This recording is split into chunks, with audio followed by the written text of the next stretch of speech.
Hey guys, tonight we are doing something a little different. We're not just exploring a moment in history, we are stepping directly into it. Imagine for a moment that you can feel the slight, persistent dampness of a London fog seeping into your collar. The air thick with the smell of coal smoke and wet wool. Tonight, we're traveling to the Victorian era, a time of staggering progress and equally staggering contradictions. It's a world of gaslight and shadows, of scientific marvels and a desperate hunger for spiritual wonder. And just a friendly warning, in this world of rigid etiquette, you could probably get ostracized for using the wrong dessert fork. So, try to blend in. So, before you get comfortable, take a moment to like the video and subscribe, but only if you genuinely enjoy what I do here. As always, I love seeing our little community grow. I'd also love to know where you're tuning in from and what time it is in your corner of the world. It's always fascinating to see where these stories travel. Drop a comment below and say hello. Now dim the lights, maybe turn on a fan for that soft background hum, and let's ease into tonight's journey together.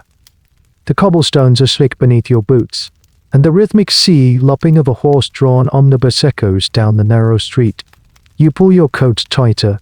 This is Victorian England, a place where Charles Darwin is rewriting the story of creation, where steam-powered factories are churning out the future at a relentless pace, and where, because of all this change, people are more anxious than ever. They are losing their old certainties, their old faith, and they are desperately searching for anything to fill the void. They want proof that there is still magic and meaning in the world. They are hungry for a miracle. And this is where you find yourself, standing in the middle of this grand, grimy, and deeply conflicted society.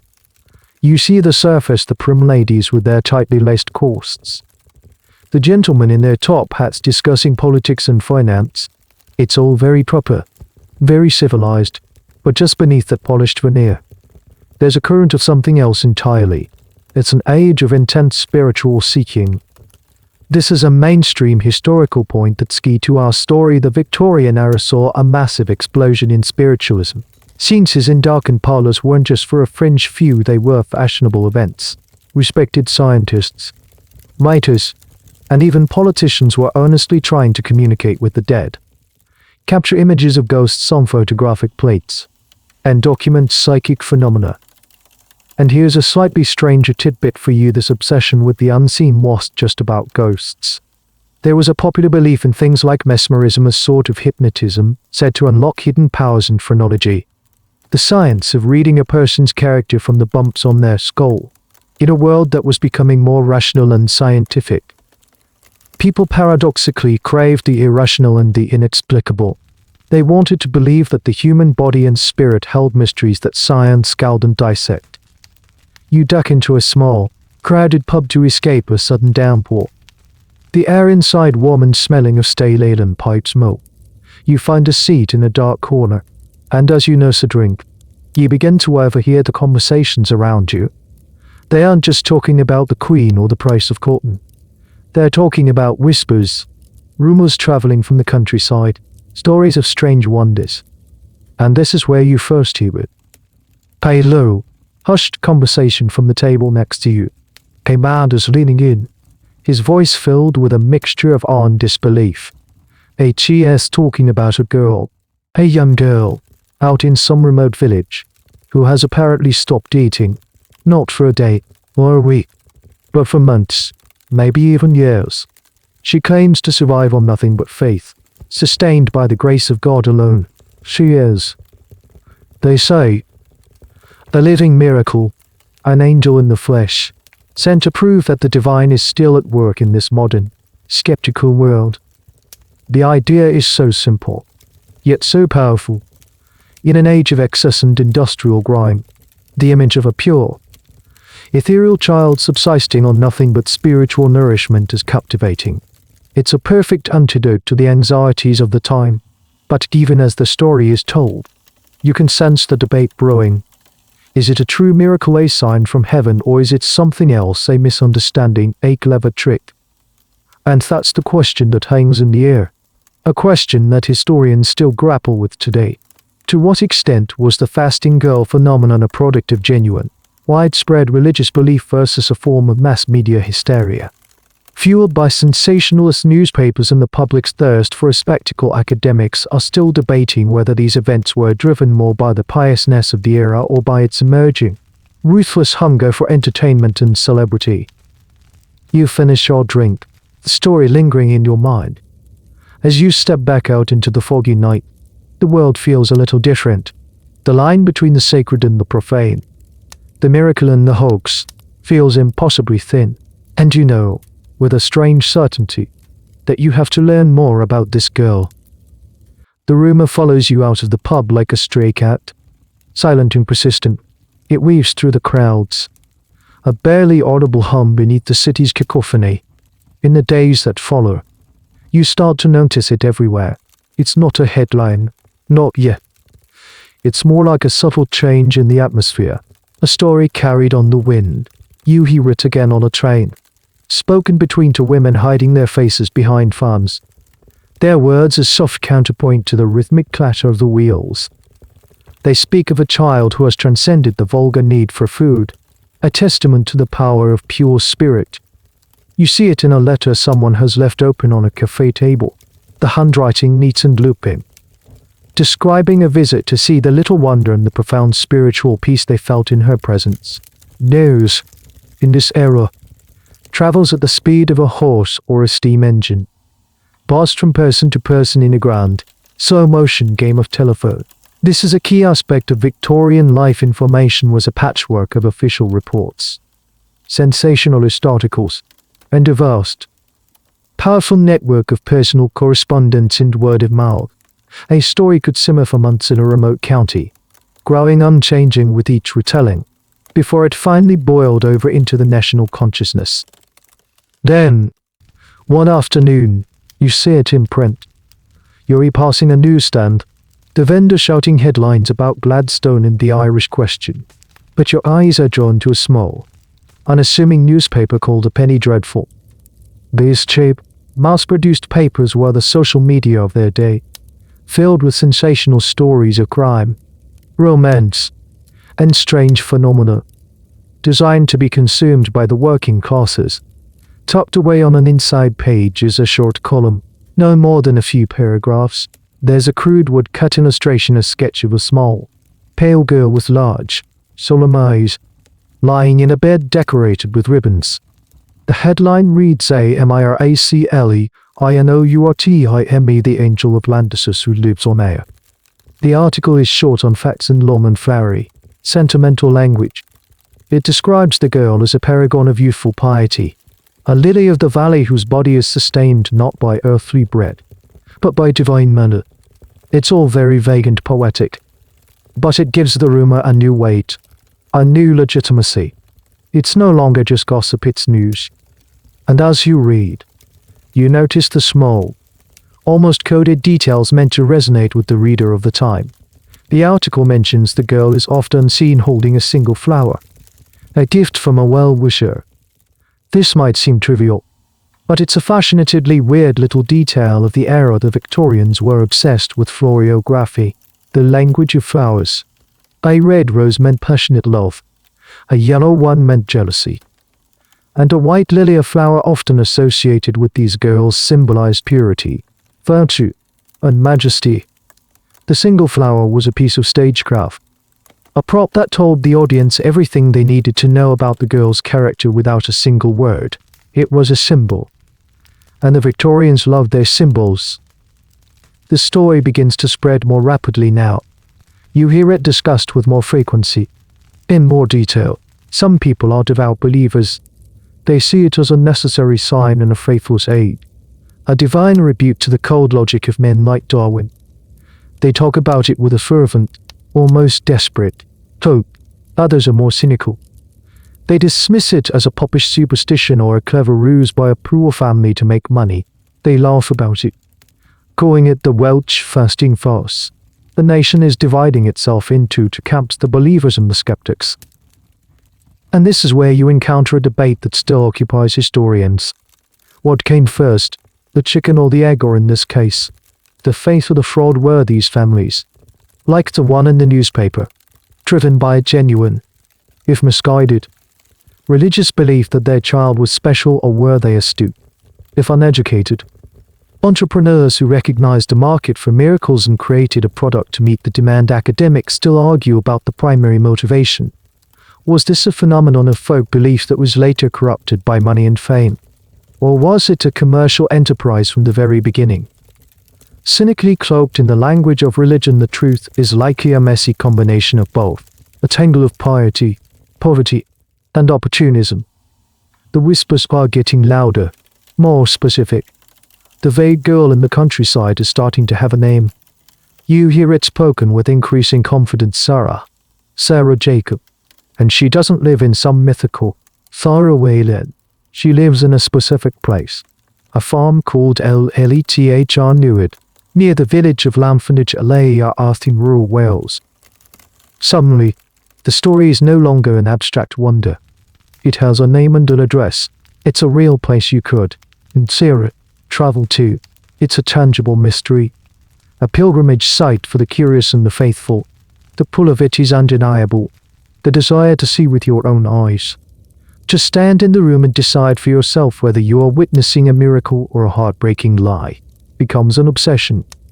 You find yourself looking at train schedules, calculating the cost of a ticket to Wales. The air of whispers has condensed into a single, irresistible question. And you know you have to go and find the answer. Before you can understand the girl, you have to understand what she was supposed to be. It wasn't just about not eating.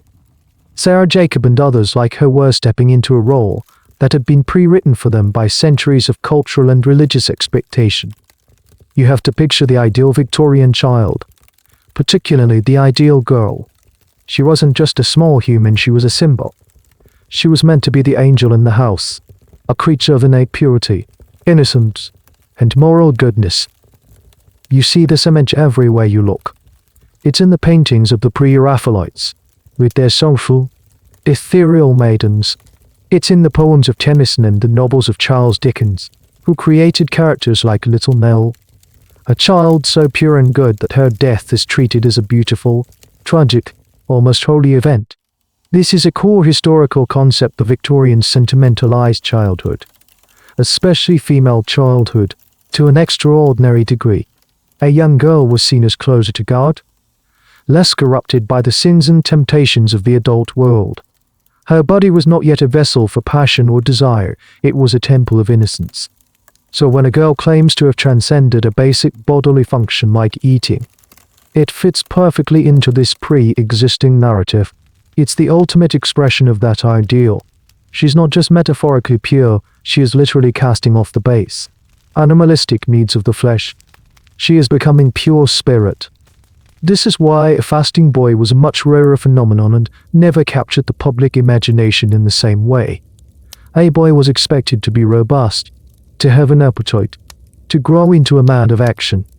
A girl, on the other hand, was celebrated for her delicacy, her fragility, her seeming lack of physical substance. Now here's the slightly more peculiar part of this cultural obsession.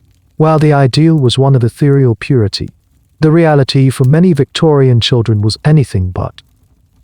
This was an era of high infant and child mortality rates. Diseases we now consider minor could be a death sentence. Enter the poor. Malnutrition and starvation were a grim, everyday reality. So there's a bizarre and dark irony at play.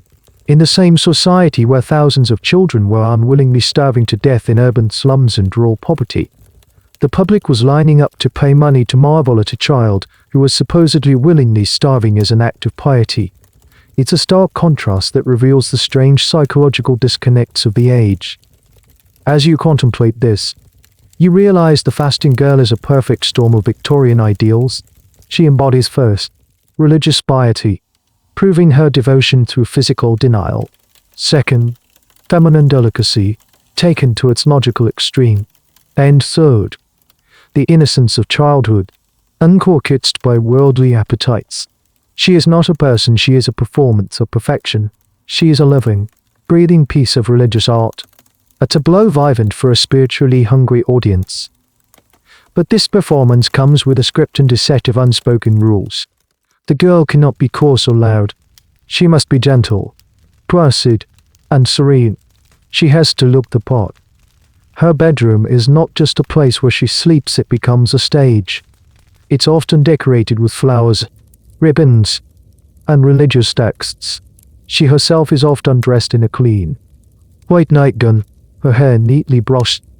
She is presented as a sleeping beauty, passive and beautiful in her supposed transcendence.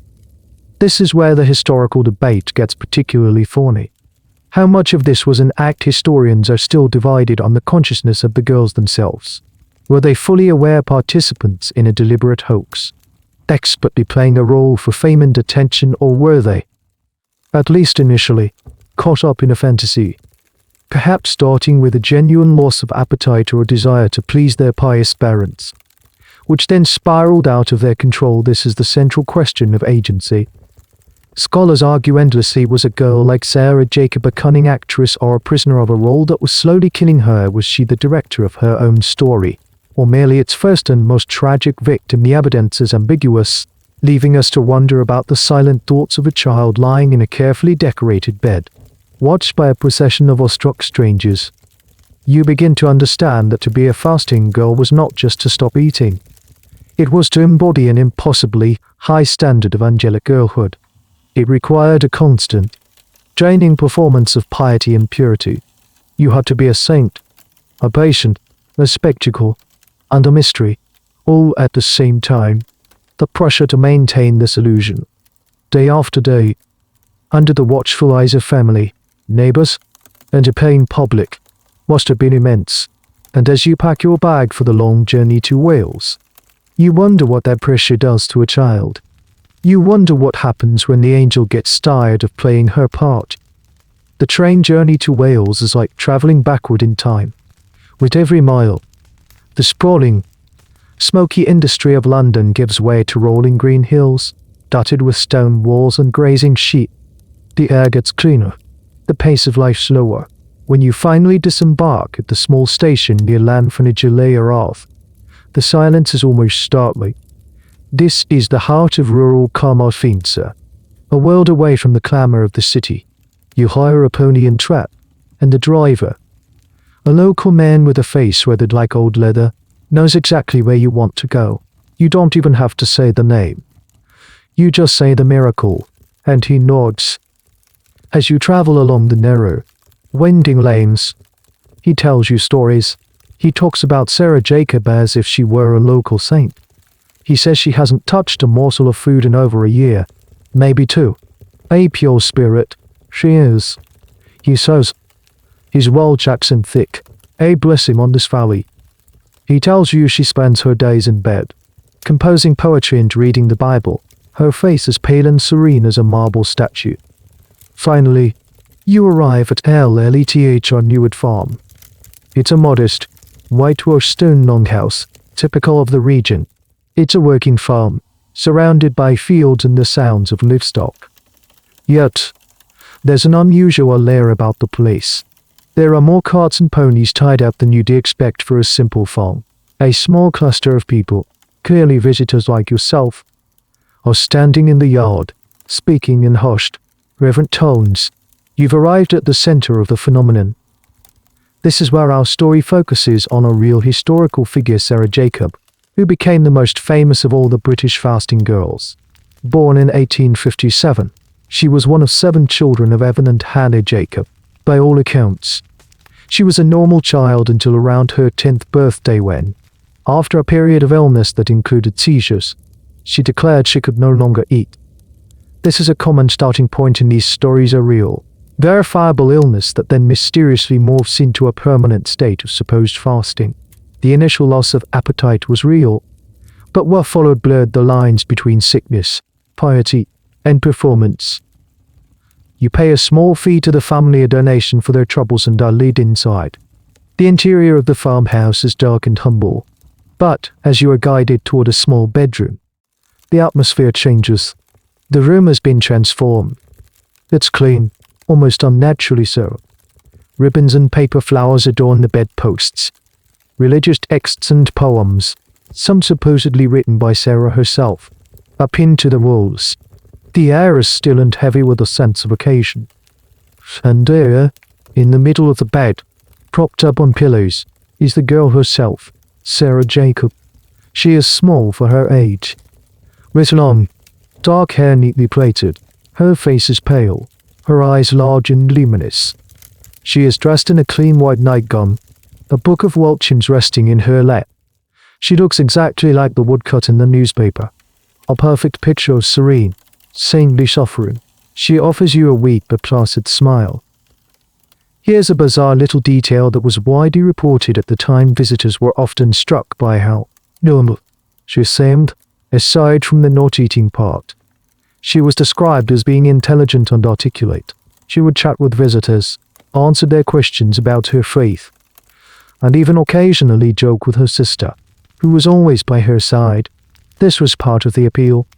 She wasn't some catatonic mystic, she was a relatable child who just happened to possess this extraordinary, divine gift. She didn't claim to see visions or speak in tongues.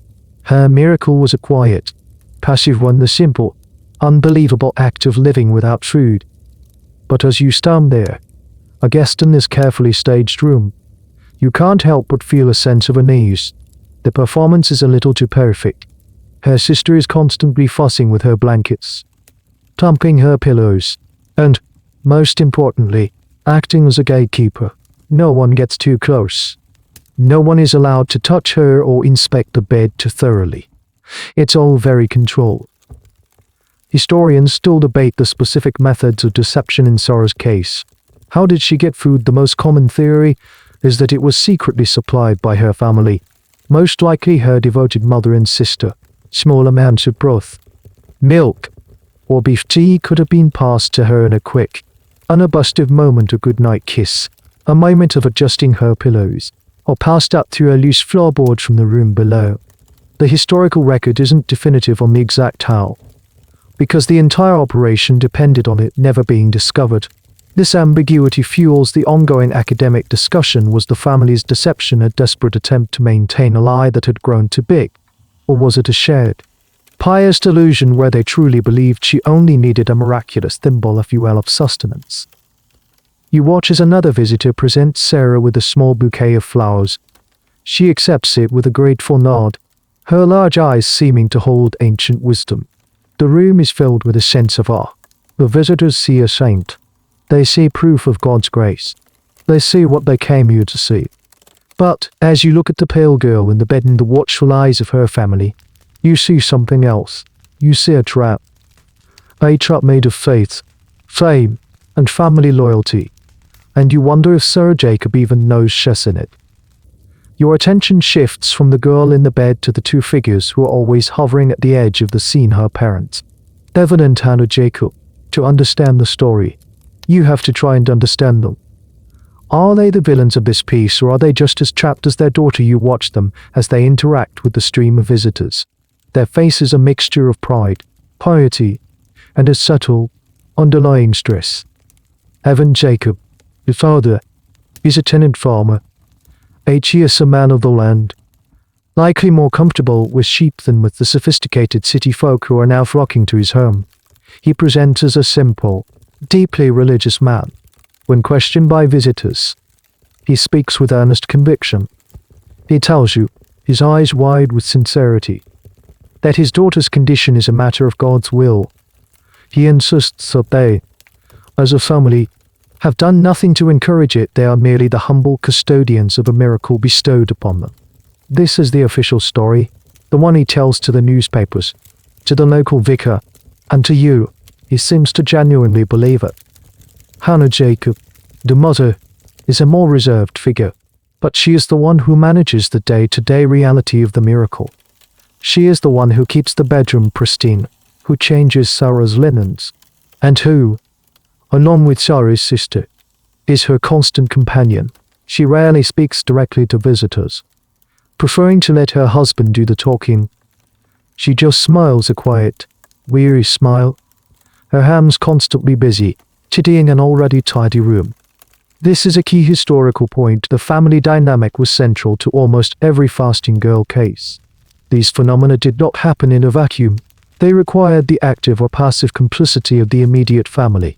A child cannot sustain such a complex, long-term deception alone.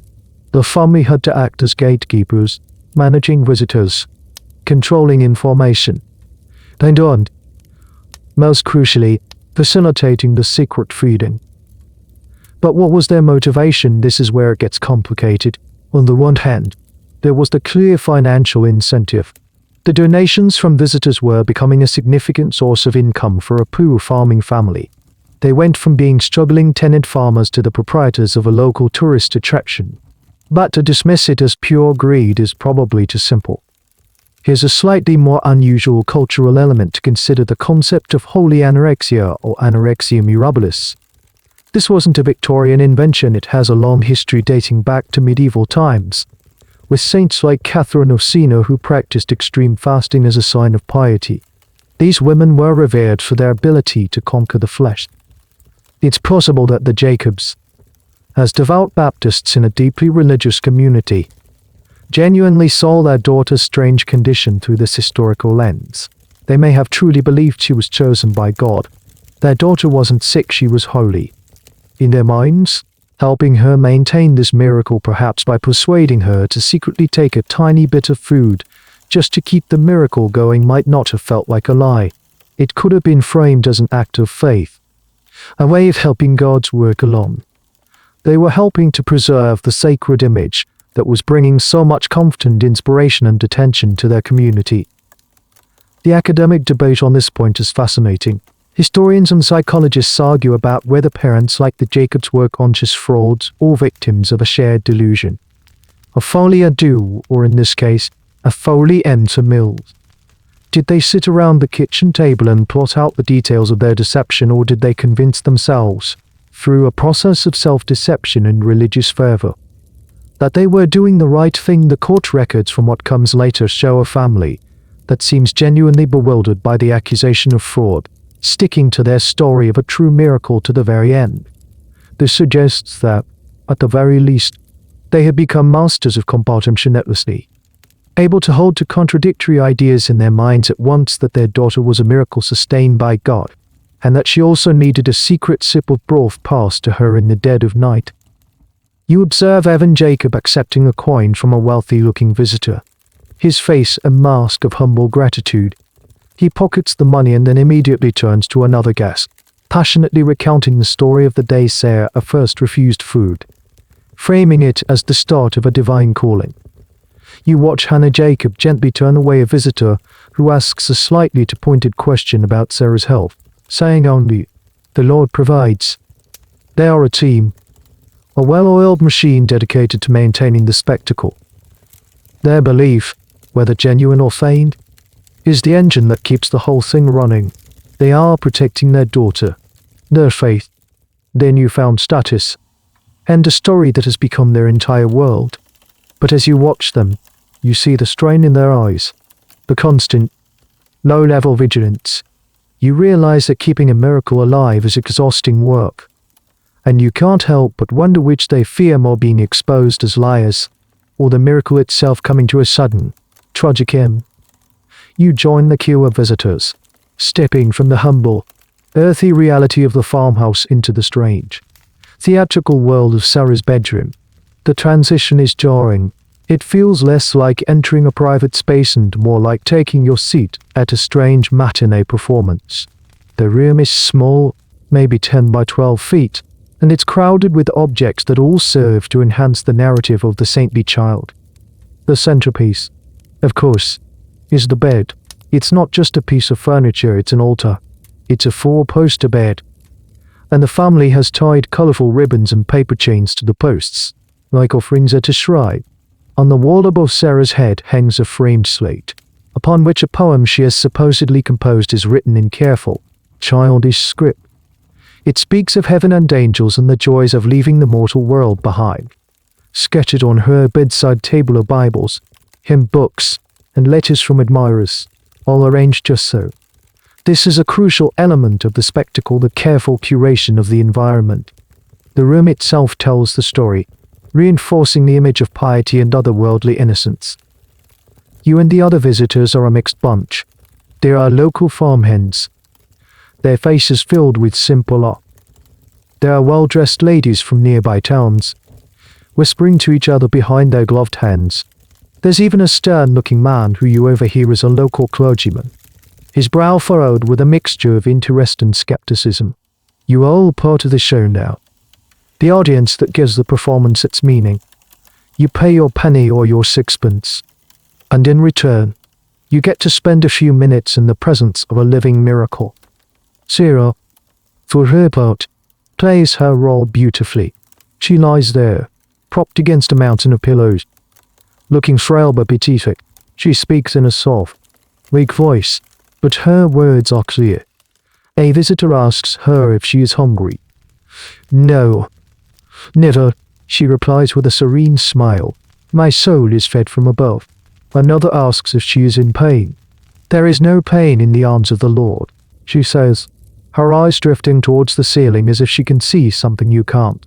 It's a masterful performance for a 12-year-old. Now for a curious and slightly ghoulish detail of this whole affair, the commerce didn't stop at the entrance fee. For an extra donation, you could acquire a souvenir. This could be a photograph of Sarah, posed piously in her bed, or you could buy a copy of her poetry. The most sought-after souvenir, however, was a lock of her hair. The family would snip a small piece of Sarah's long, dark hair and place it in a folded piece of paper for a visitor to take home as a holy relic. This practice seems bizarre to us, but it was common in the Victorian era. People kept locks of hair from loved ones, both living and dead, in lockets and albums. In this context, a lock of Sarah's hair was like acquiring a splinter from the true cross, a tangible piece of the miracle.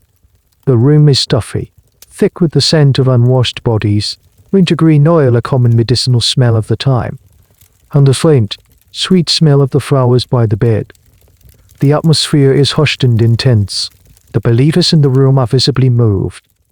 Some have tears in their eyes. They are witnessing confirmation of their deepest hopes. The skeptics, like the clergyman, are watching everything like Hoax, trying to spot a flaw in the performance, a sign of deception.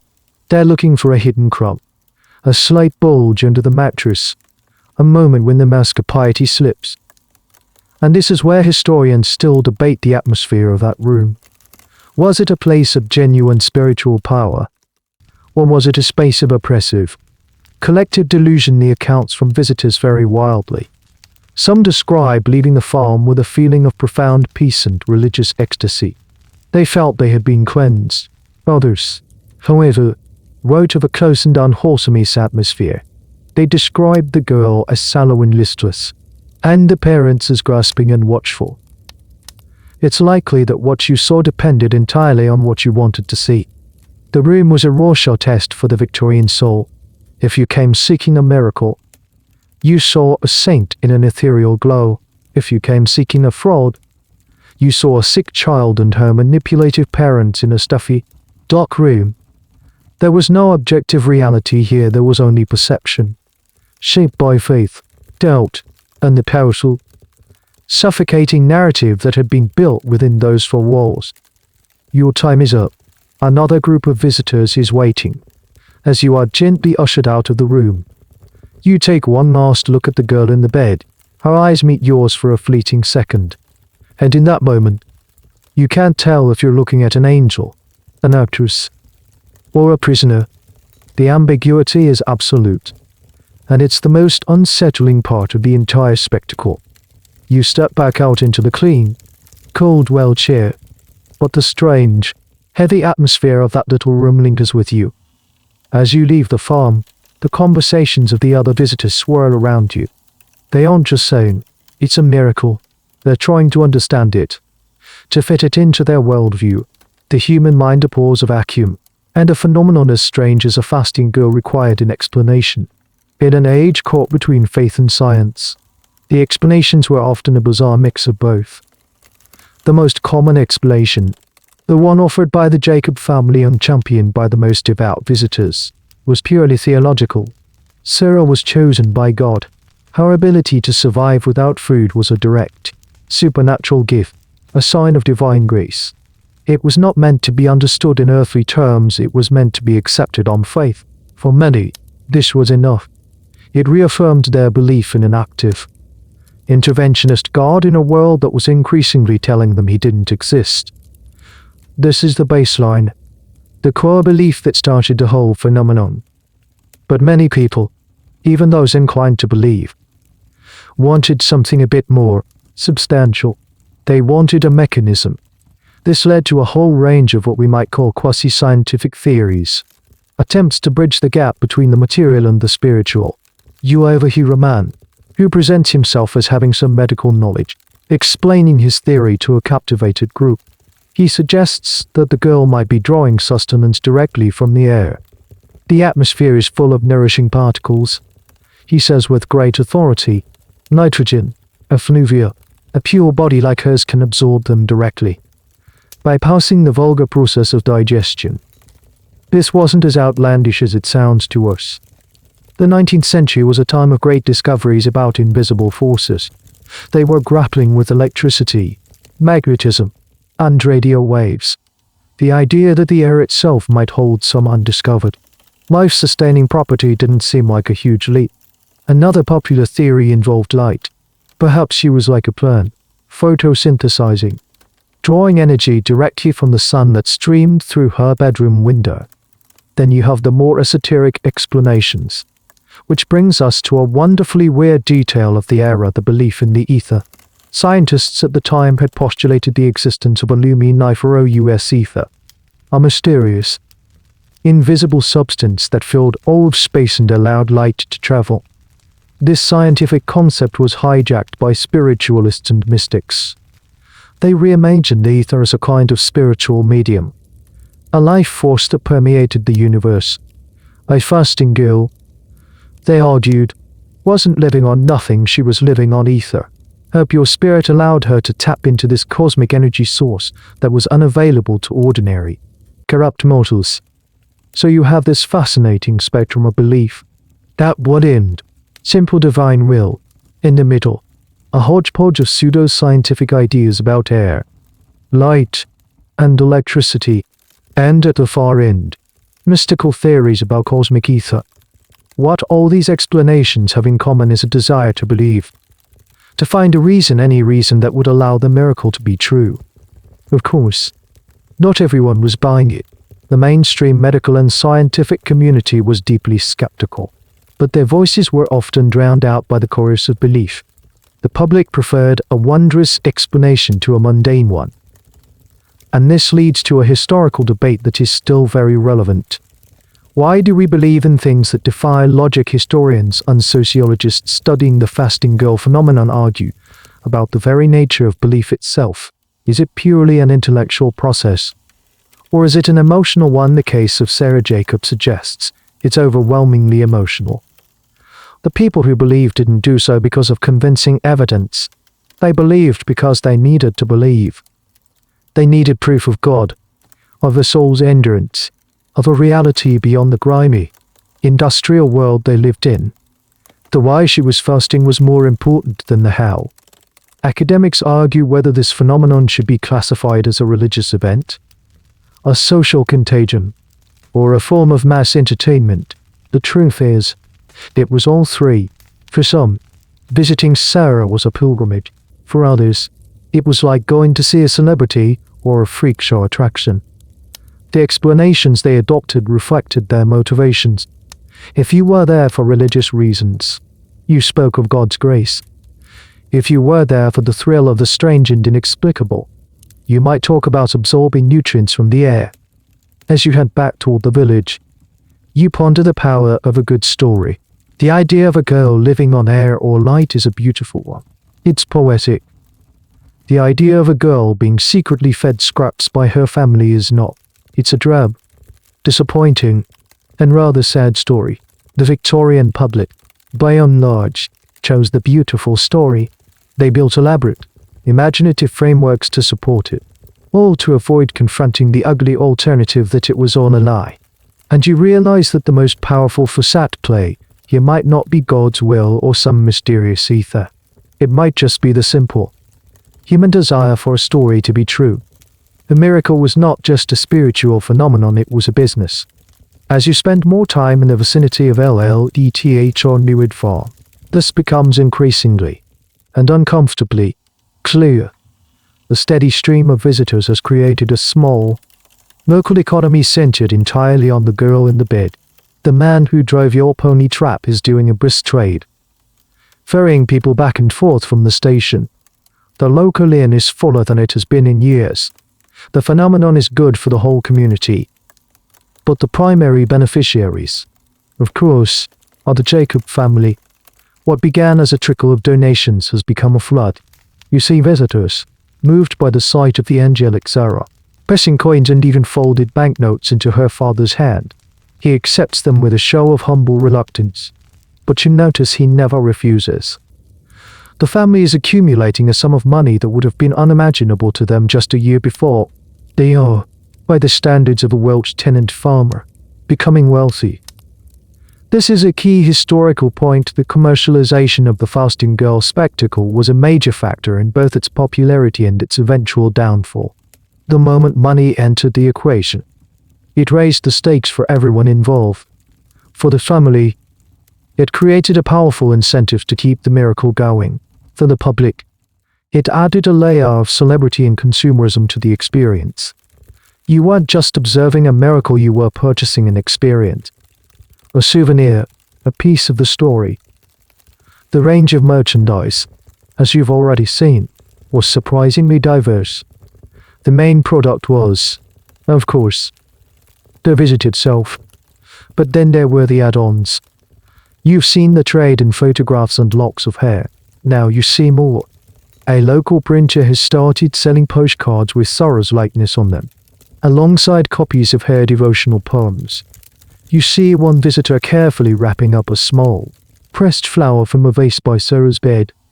A relic-shell treasure. The Jacob family seems to have an intuitive grasp of marketing. They have created a brand. And here's a slightly odd, but telling, detail about this cottage industry. The family began to manage Sarah's celebrity. They would correspond with important people who wrote to them.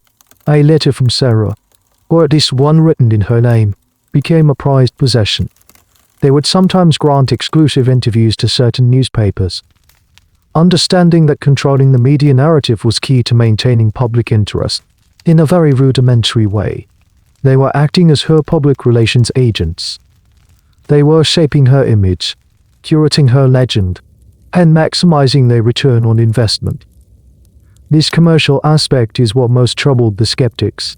They saw it as proof positive of a hoax. Miracles, they argued, should not come with an itemized price list. The flow of money tainted the entire affair, shifting it from the realm of the sacred to the realm of the profane. It looked less like a divine mystery and more like a cleverly run roadside attraction. This leads to a debate that historians still chew on. To what extent did the money corrupt the original purity of the event? Or was the money the point all along? Some historians argue that the Jacobs were essentially accidental entrepreneurs. They suggest the phenomenon began with a genuine if deluded belief, and the commercial aspect grew organically as the girl's fame spread. The family simply responded to public demand. They didn't set out to build a business, but a business grew up around them, and they weren't about to shut it down. Other historians take a more cynical view. They argue that the financial motive was primary from very early on. They point to the fact that the family actively resisted any investigation that might threaten their income stream. In this view, the religious language was just a convenient and highly effective marketing tool. The product they were selling was spiritual fulfillment, and business was booming. You stand by the farm gate, watching a well-to-do family climb into their carriage, catching a small portrait of Sarah they've just purchased. They look happy, satisfied customers. They have bought their piece of the miracle. Inside the house, the performance continues. Sarah lies in her bed, playing the part of the ethereal saint, while her parents manage the flow of visitors and cash. The whole thing has become a self-perpetuating cycle. The more famous Sarah becomes, the more visitors arrive. The more visitors arrive, the more money the family makes. The more money they make, the more they have to lose. and the more fiercely they must protect the secret at the heart of their enterprise. The miracle is no longer a simple, private matter of faith between a girl and her God. It has been listed on a public stock exchange of belief and curiosity, and its value is rising every day. And like any speculative bubble, you realize it can't last forever. It has grown too big, too profitable, and too famous. Sooner or later, someone is going to try and burst it. While the crowds of believers were flocking to the Welch farmhouse, another, more skeptical group was watching with growing alarm the medical community. You start to hear their voices. At first in the letters to the editor sections of more respectable newspapers like the Times and medical journals like the Lancet. They are not speaking in the hushed, awestruck tones of the pilgrims. Their words are sharp, cynical, and dismissive. To these men of science, Sarah Jacob was not a miracle, she was a case study in fraud and delusion. They saw the whole affair as a dangerous embarrassment, a throwback to a more superstitious age that had no place in the modern, enlightened 19th century. This is a core historical point. The fasting girl phenomenon represented a direct challenge to the authority of the burgeoning medical profession. Doctors were fighting to establish themselves as rational, scientific experts. A girl who supposedly defied the fundamental laws of biology was making them look foolish. They had a professional stake in debunking her. Their arguments were based on simple, irrefutable physiology. A human being cannot survive without food. The body requires energy to function, and that energy comes from caloric intake. To a doctor, saying a girl could live on air was like saying a steam engine could run without coal. It was a physical impossibility. Their letters and articles were filled with blunt, unequivocal statements. They called it a monstrous impostor, an outrage upon the common sense of the nation, and, most frequently, a case of manifest deception. One of the most prominent voices of skepticism belonged to a London doctor named Robert Fowler. He wrote a series of scathing letters, methodically picking apart the claims. He calculated the sheer impossibility of it, arguing that even if the girl were in a state of complete suspended animation, basic metabolic processes would have consumed her body's resources long ago. He demanded a proper scientific investigation, free from the ignorant and credulous supervision of her family. Now for a slightly strange and revealing detail about the doctors' campaign against the fasting girls. They often framed it as a matter of national pride and intelligence. They weren't just saying the girl was a fraud, they were saying that believing in her was a sign of being backward, uneducated, and Welsh. There was a current of English cultural chauvinism in their critiques. They often contrasted the ignorant peasants of rural Wales with the enlightened, scientific minds of London. The fasting girl wasn't just a medical issue, it was a cultural one, pitting the supposedly rational, modern centre against the superstitious, Celtic periphery. The doctor's public campaign was relentless. They challenged the local vicar, the Reverend Evan Jones, who was one of Sarah's most prominent supporters, to a debate in the press. The vicar argued from a position of faith and personal testimony. He had seen the girl, he believed her. The doctors countered with cold, hard science. It was a classic Victorian clash, faith versus reason, played out in the pages of the national press. This is where you encounter a fascinating and ongoing historical debate. Were the doctors motivated purely by a desire for scientific truth? Or were there other factors at play? Some historians argue that their motives were entirely noble. They saw a child who was either being abused by her parents or was suffering from a strange mental affliction, and they wanted to intervene to save her life. They were champions of science and child welfare. However, other historians suggest a more complex picture. They argue that the medical profession, still fighting for status and respect, saw the fasting girl phenomenon as a perfect opportunity to assert its authority. By exposing the hoax, they could demonstrate their superior knowledge and prove that their scientific methods were the only reliable way to understand the world. It was, in part, a professional power play. Debunking Sarah Jacob would be a major public victory for medicine over what they saw as folk belief and religious superstition.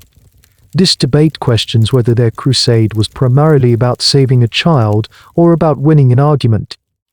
You can feel the tide of opinion beginning to shift, or at least to polarize more intensely. The believers dig in their heels, seeing the doctor's attacks as the work of godless men trying to discredit a true miracle. The family closes ranks, becoming more defensive and more resistant to any form of outside scrutiny. But the doctor's campaign is having an effect. Their persistent, logical arguments are planting seeds of doubt in the public mind. They are framing the question in a new way. It's no longer just is it a miracle, it's now how can we prove it. The calls for a formal test, the proper watch, are growing louder. The doctors are no longer just writing letters, they are demanding action. They want to isolate the girl from her family and put her under the constant, impartial observation of trained professionals. Only then, they argue, can the truth be definitively established. The pressure is mounting on the Jacob family. Their quiet, profitable miracle is about to be placed under the harsh, unforgiving lens of scientific scrutiny. And you sense that this is a test that the miracle, and perhaps the girl herself, cannot possibly survive. The public square of opinion has become a battleground. On one side, you have the believers, the local clergy, and the sensationalist press, all championing the world angel. On the other, you have the stern, unyielding voices of the medical establishment, demanding proof. The pressure, funneled through newspaper columns and public debate, becomes immense. It all converges on one simple, powerful idea or test. The time for anecdotes and eyewitness testimony is over. The age of science demands an experiment. The proposal that eventually gains traction is for a watch. The concept is straightforward. A team of impartial observers would be placed in the Jacob home, tasked with monitoring Sarah 24 hours a day. Their sole purpose would be to verify that absolutely no food passed her lips. They would not be there to treat her or to interfere, merely to observe and report. It sounds simple, a clean and decisive way to settle the matter once and for all. This push for an official watch is a pivotal moment in the story. It represents the point where a folk belief collides with the formal apparatus of institutional authority. The doctors of London, particularly those from major teaching hospitals like Guy's Hospital, are the ones pushing hardest. They see it as their public duty to expose what they consider a dangerous and widespread delusion. They frame the watch not as an act of persecution, but as a necessary public health intervention under defense of scientific rationality. The Jacob family is now caught in an impossible position. For months, they have controlled the narrative. They have managed the visitors, the environment, and the flow of information. Now, outsiders are demanding to be let in, to take control. If they refuse the watch, it will be seen as an admission of guilt. Their critics will say, see, they have something to hide. Their credibility and the lucrative business of the miracle would be destroyed. The public, which had been so quick to believe, could turn on them just as quickly. If they agree to the watch, they risk everything. Their method of secretly feeding Sarah, whatever it may be, will be discovered.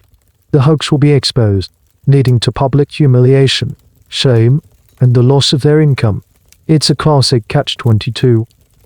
To refuse is to confess, to accept is to be found out. Here we encounter a curious and tragic detail of the negotiations. The parents, Evan and Hannah Jacob, seem to have a profound, almost superstitious faith in their own ability to manage the situation. They had been successful for so long. Perhaps they believed they could outsmart the trained nurses, or more chillingly, perhaps they had started to believe their own hype. They might have thought that Sarah, their special girl, really could survive for a short period without their help, just long enough to satisfy the watchers. Or maybe they believed God would intervene and perform a real miracle to save them. This leads to a deep and troubling historical debate about the parents' mindset at this crucial juncture. What were they thinking when they finally agreed to the watch? Historians have pored over the records, trying to understand their psychology. Was their decision an act of hubris, a belief that they could still control, or was it an act of desperation, a gamble taken because they had no other choice? Or, and this is the most disturbing possibility, was it an act of profound, almost criminal, naivety did they simply fail to grasp the basic biological fact that if their daughter, who was accustomed to receiving secret nourishment, was suddenly deprived of all food, she would die.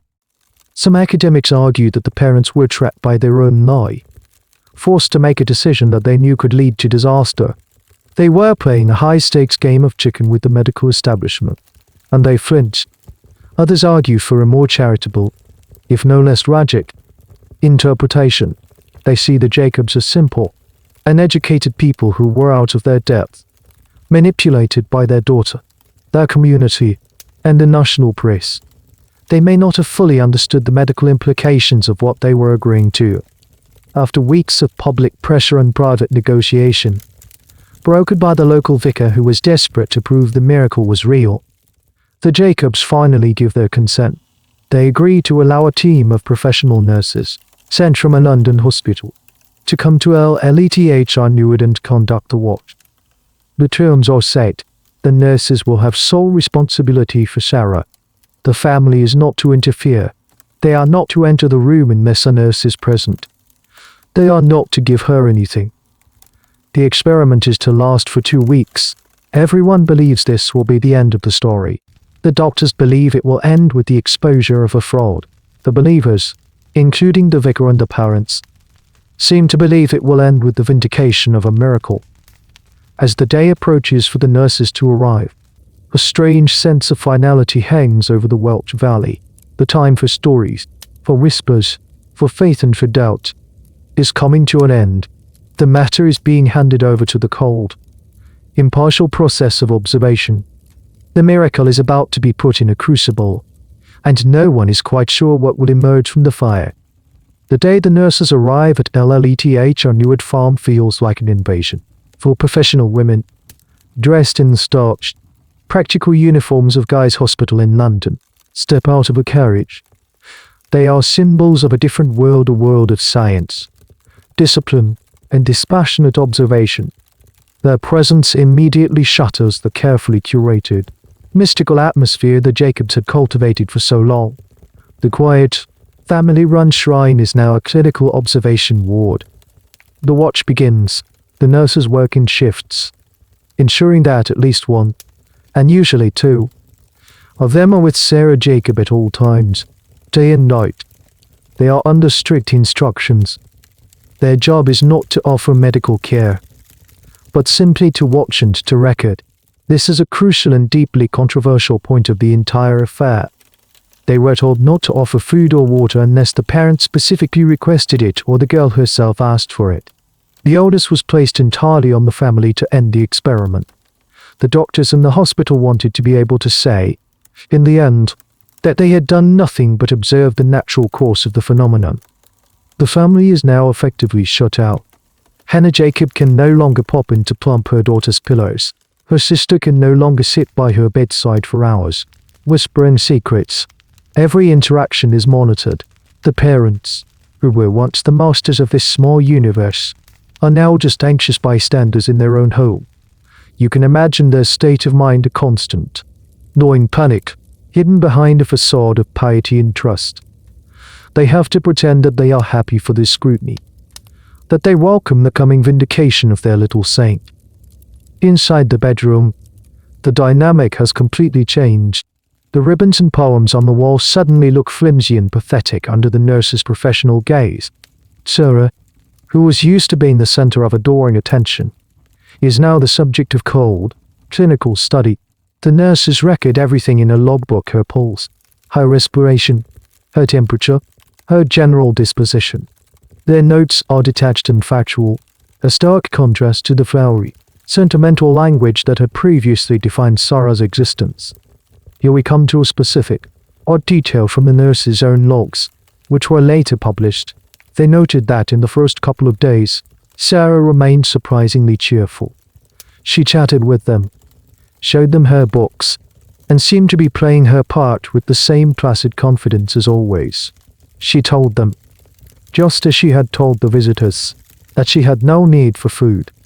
This initial cheerfulness might have been a sign of her commitment to the role, a belief that she could get through this, or perhaps it was the bravado of a frightened child. trying to convince herself as much as her observers. But the logbook also records the parents' increasingly strange behavior. Evan and Hannah Jacob would repeatedly come to the door, asking the nurses if Sarah had requested food yet. They seemed to be waiting, desperately, for Sarah to give an end to the ordeal. Surely she must ask for something soon, the father is reported to have said, his voice laced with anxiety. The nurses would reply, calmly and professionally, that she had not. The parents would then retreat, wringing their hands. This behavior is at the heart of the historical debate over the parents' culpability. Why didn't they just end it? Why didn't they walk into the room and say, "The experiment is over. Please feed our daughter"? Some historians argue that they were paralyzed by fear and pride. To admit defeat would be to admit the entire thing had been a lie. They would face public disgrace and possible prosecution. They had backed themselves into a corner and couldn't see a way out. They kept hoping that Sarah would be the one to crack, taking the burden of the decision off their shoulders. Other scholars suggest a more psychological interpretation. They propose that the family was caught in a bizarre, unspoken stalemate. The parents were waiting for Sarah to give the signal.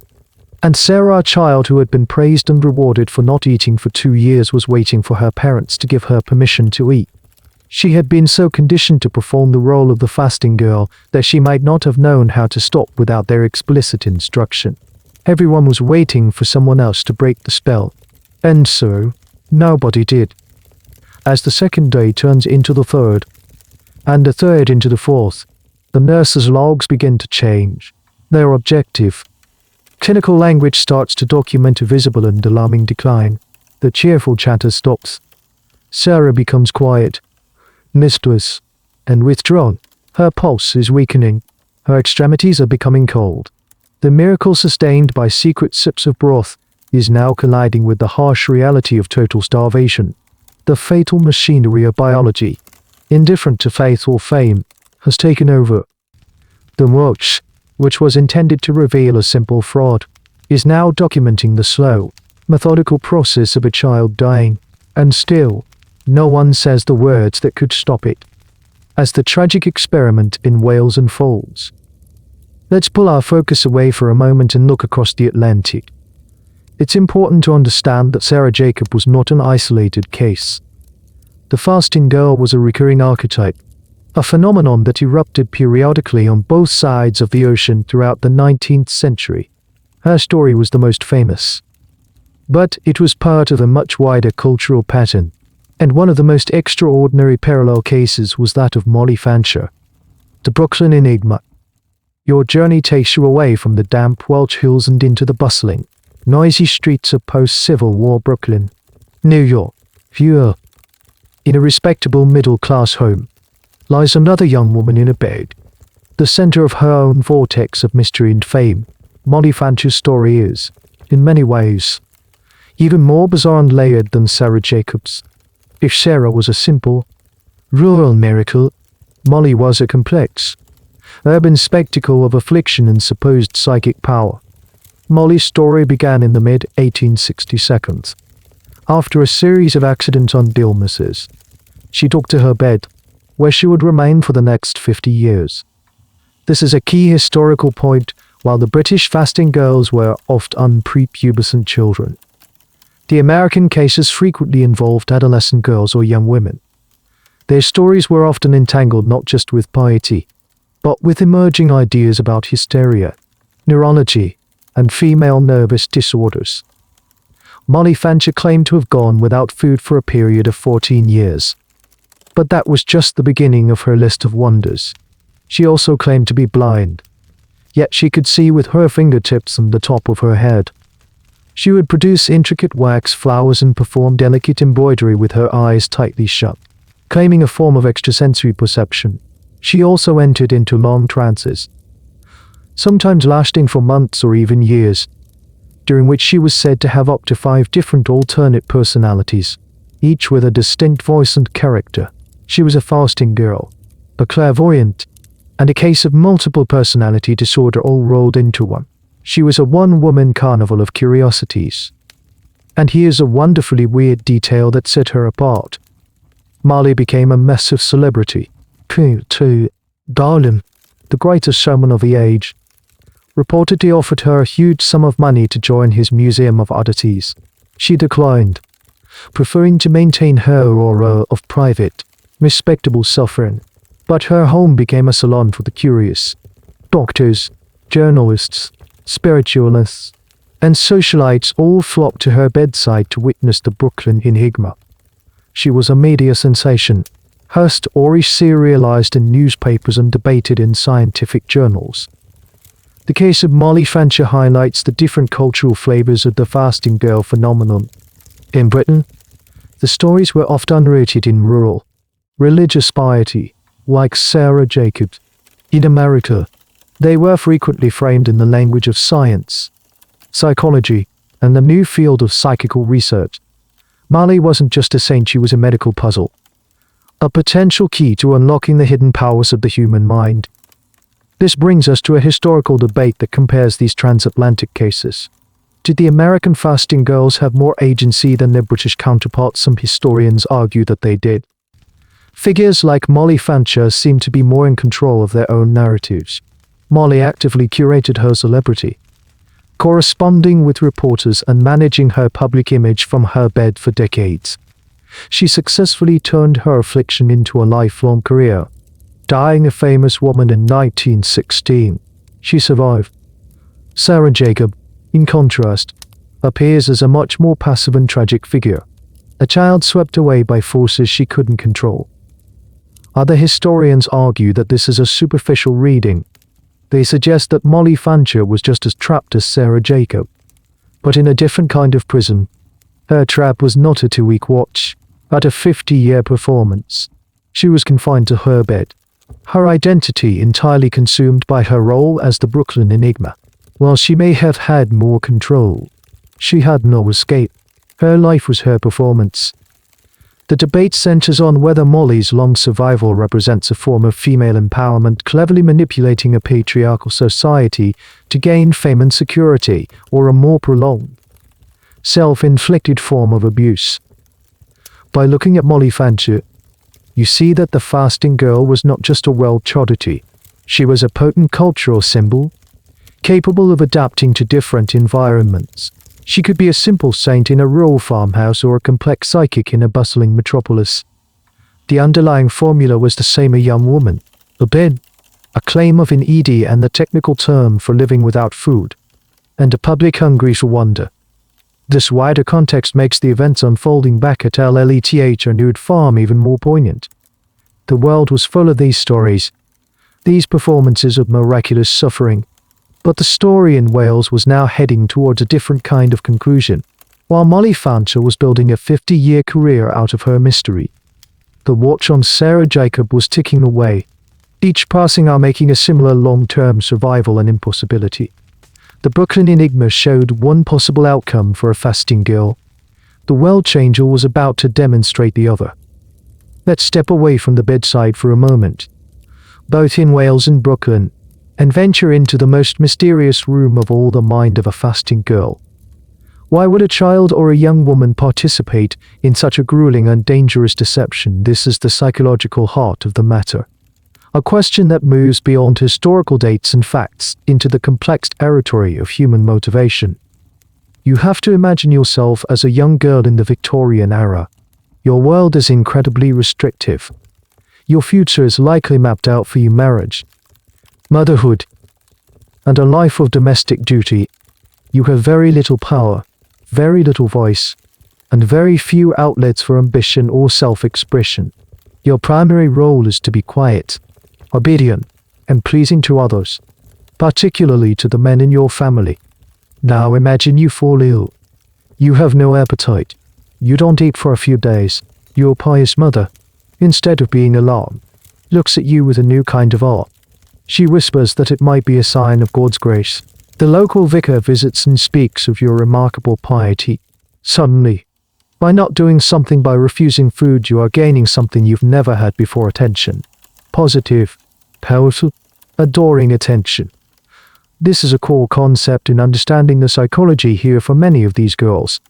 The fasting was a form of negative achievement.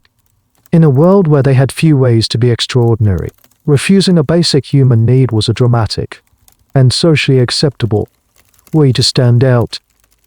You are no longer just a daughter or a sister. You are special. You are the center of your family's universe. Your bedroom becomes the most important room in the house. Important people, doctors, clergymen, journalists come to see you. They speak your name with reverence. For a girl with no other prospects, this newfound celebrity could be an intoxicating and addictive experience. Doloi, which may have started small and almost accidentally, offers a powerful reward, and here was a strange, but psychologically astute, detail to consider. For some of these girls, fasting was also a way to delay or reject the transition to womanhood. The Victorian era had a deep-seated anxiety about female puberty and sexuality. By starving themselves, these girls could halt their own physical development. They could remain in the pure, angelic state of childhood, a state that their culture so highly prized. It was a way of refusing to grow up, of freezing themselves in a role that brought them praise and kept the frightening complexities of adult life at bay. This is why many fasting girls, like Sarah, were prepubescent. Their fasting was a physical manifestation of a desire to remain a child saint. This brings us to one of the most compelling and contentious debates among historians and psychologists who study these cases. What was the balance of power between the child and the parents? The classic interpretation, particularly in Sarah Jacobs' case, is that she was a victim, a pawn in her parents' scheme. They pressured her, manipulated her, and ultimately sacrificed her for their own gain. In this view, she is a tragic figure of child abuse. However, a more modern and nuanced interpretation suggests that the girls themselves may have held a surprising amount of power. This is the tyranny of the weak argument. A sick or special child can exert immense control over a household. By refusing to eat, the girl could manipulate her parents' emotions, command their constant attention, and become the undisputed center of the family's life. The parents, trapped by their love, their piety, and their public statements, become prisoners of the child's performance. In this reading, the girl is not just a passive victim, but an active, if perhaps subconscious, director of the family drama. The truth, most academics agree, is likely a complex dance of coercion and collusion, where it's impossible to tell who is leading and who is following. You can imagine the internal world of the girl. It's likely a confusing mix of fear, pride, and guilt. Fear of being discovered, pride in her special status, guilt over the deception she is perpetuating. She might even have come to believe parts of the story herself. A psychological defense mechanism known as compartmentalization. She might believe she is truly special, even as she accepts the secret spoonful of broth from her mother. The lie becomes a living thing. It has to be fed and maintained, not just with secret food, but with constant psychological energy. It isolates her from her peers. It locks her into a single, rigid identity. And as the lie grows bigger, so does the trap. To confess would be to lose everything: the attention, the special status, the love that now seems conditional on her performance. So she continues, day after day, locked in a role that is both her greatest achievement and her most terrible prison. The psychology is not one of simple, cynical fraud. It's a tangled web of need, control, fear, and the desperate, universal human desire to be seen.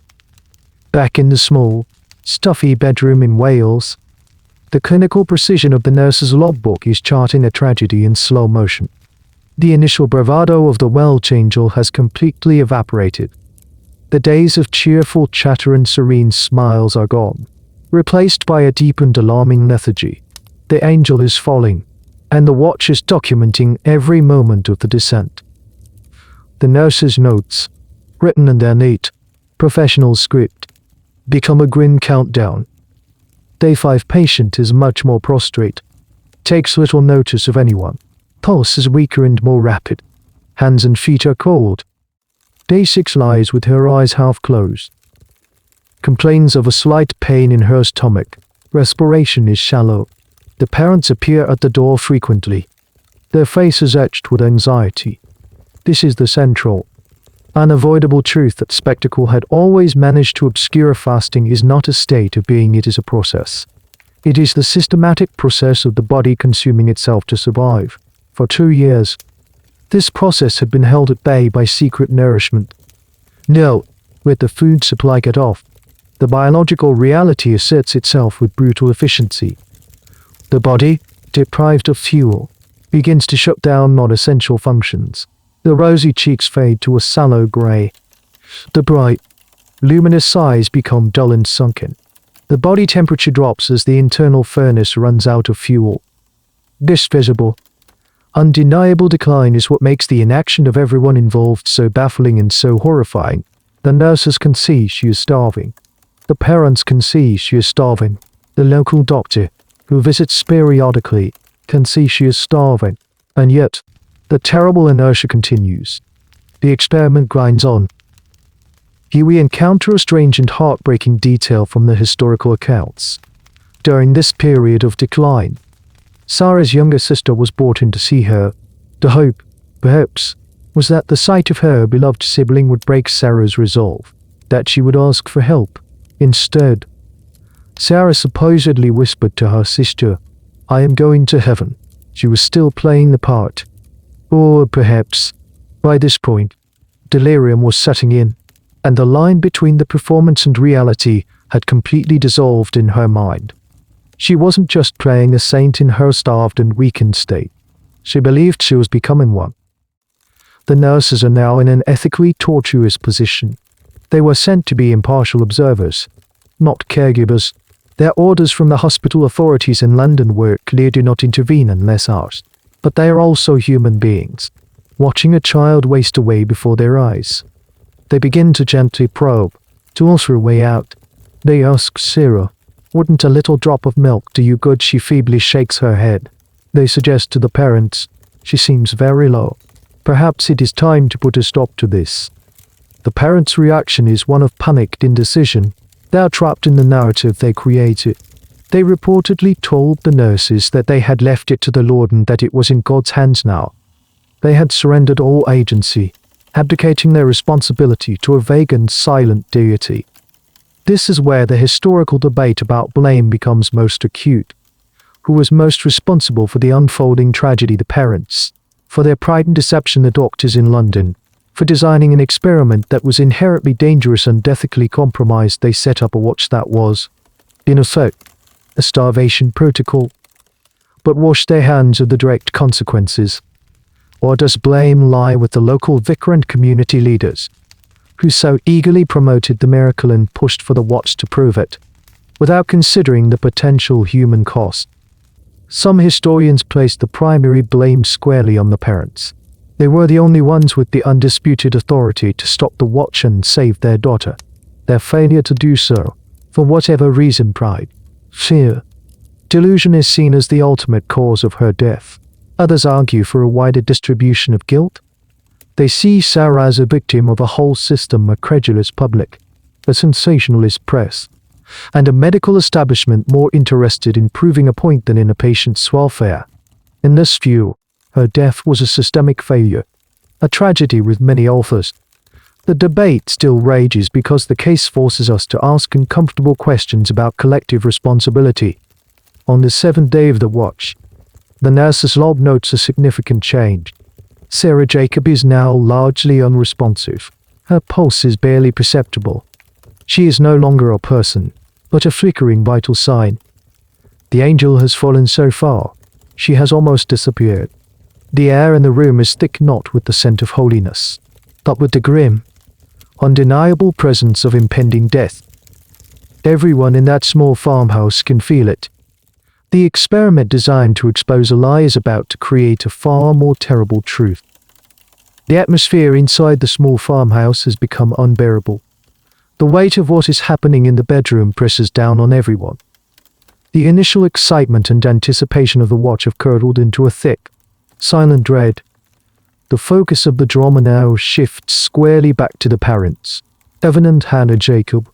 as they are forced to confront the catastrophic failure of their gamble. You can see the panic in their eyes. The confident, pious facade they had maintained for so long is crumbling. They pace the floor of their small kitchen, their whispers urgent and frightened.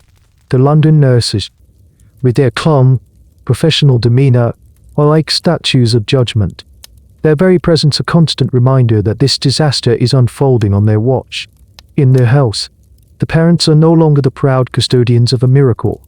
They are the terrified jailers of their own dying child.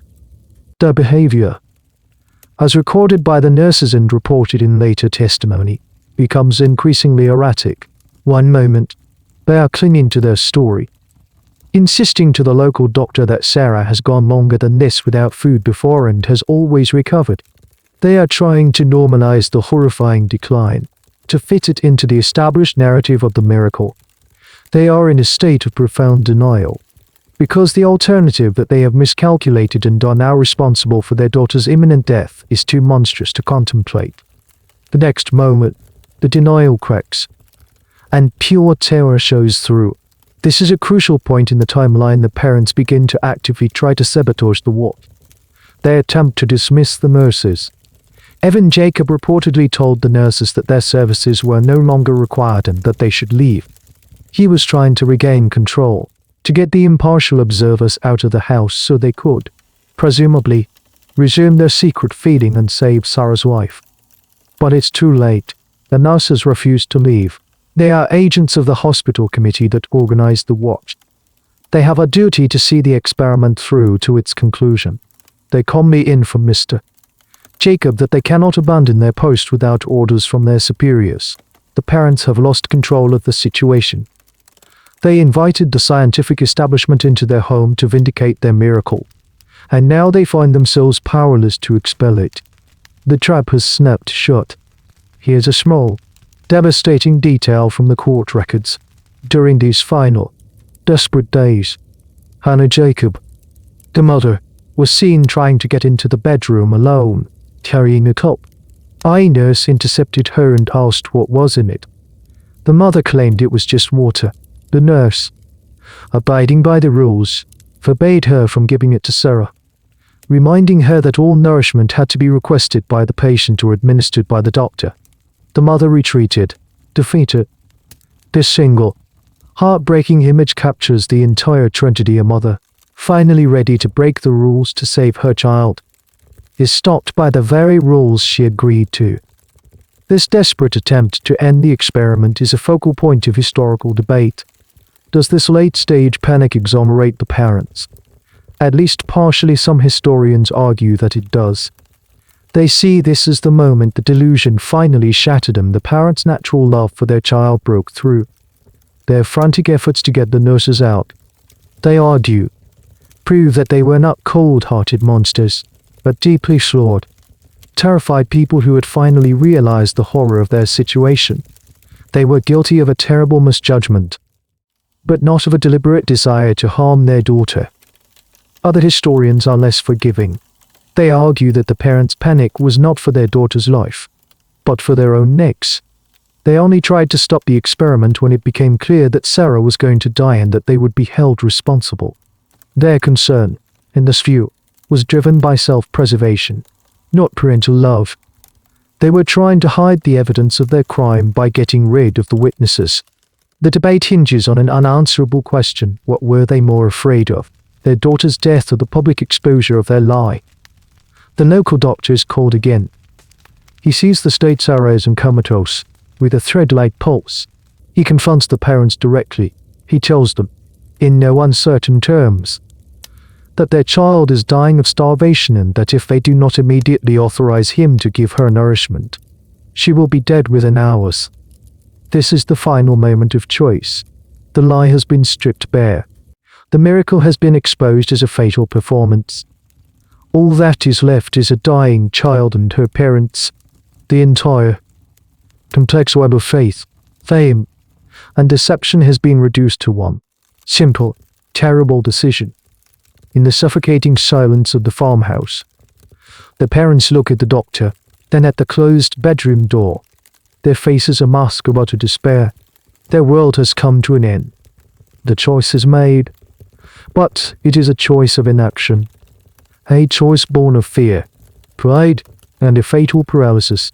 Faced with the doctor's final, desperate ultimatum, Evan and Hannah Jacob do not give the order. They do not say the words, "Feed her." Instead, they retreat into the last, tattered remnants of their story. They mumble about God's will. They speak of their daughter's own piety. They effectively do nothing. The doctor, his hands tied by the rules of the experiment and the lack of parental consent, can only watch. The nurses can only watch. And so, in the pre-dawn quiet of the 9th day of the watch, the performance finally ends. There is no dramatic last gasp struggle. There is no cry. In the little bedroom that had been a stage, a shrine, and a prison, 12-year-old Sarah Jacobs simply slips away. The faint, fluttering pulse ceases. The shallow breaths stop. The silence that follows is absolute and profound.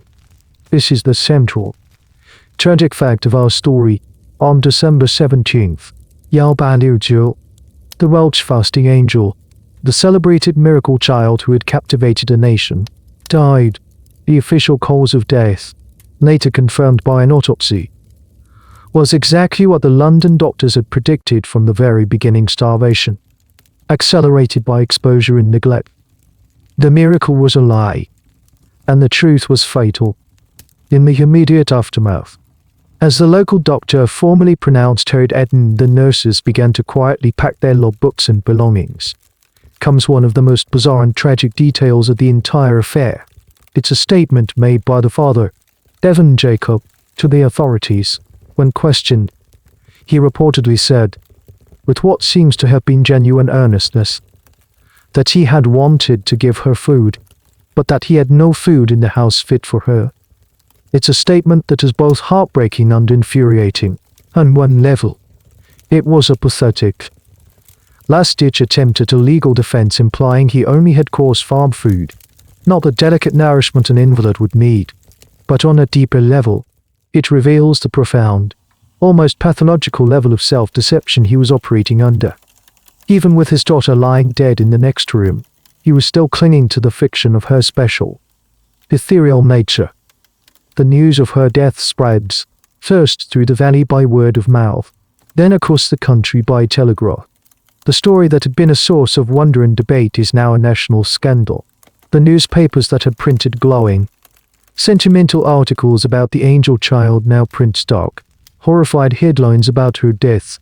The tone shifts overnight from awe to outrage. The public, which had been so eager to believe in the miracle, now needs someone to blame for the tragedy. The finger of blame points in every direction. At the ignorant, greedy parents, at the dogmatic, cruel doctors who designed the watch, at the credulous local vicar who promoted the hoax, at the nurses for simply watching. Everyone who touched the story is now tainted by its horrific conclusion. And this is where a historical debate still smolders. What was the true meaning of Sarah Jacobs' death? Did it serve its intended purpose? The doctors who pushed for the watch would have argued that it did. It had definitively, if tragically, exposed the fraud and proven a fundamental biological truth. They saw her death as a grim but necessary lesson for a superstitious public. It was a victory for science over ignorance, albeit a Pyrrhic one. But other historians argue that the lesson was not nearly so clear. For the devout believers, Sarah's death was not a refutation of the miracle, but its ultimate confirmation. She had not been a fraud, she had been a martyr. She had been killed by the cold, godless skepticism of the London doctors. They had invaded her sacred space and, with their profane presence, had broken the spiritual connection that sustained her. In this narrative, she becomes a saint, sacrificed on the altar of science. Her death didn't end the belief for some, it sanctified it. The debate is over whether her death was a clear verdict or just another ambiguous text that people could interpret as they wished. Did it put a stop to the fasting girl phenomenon?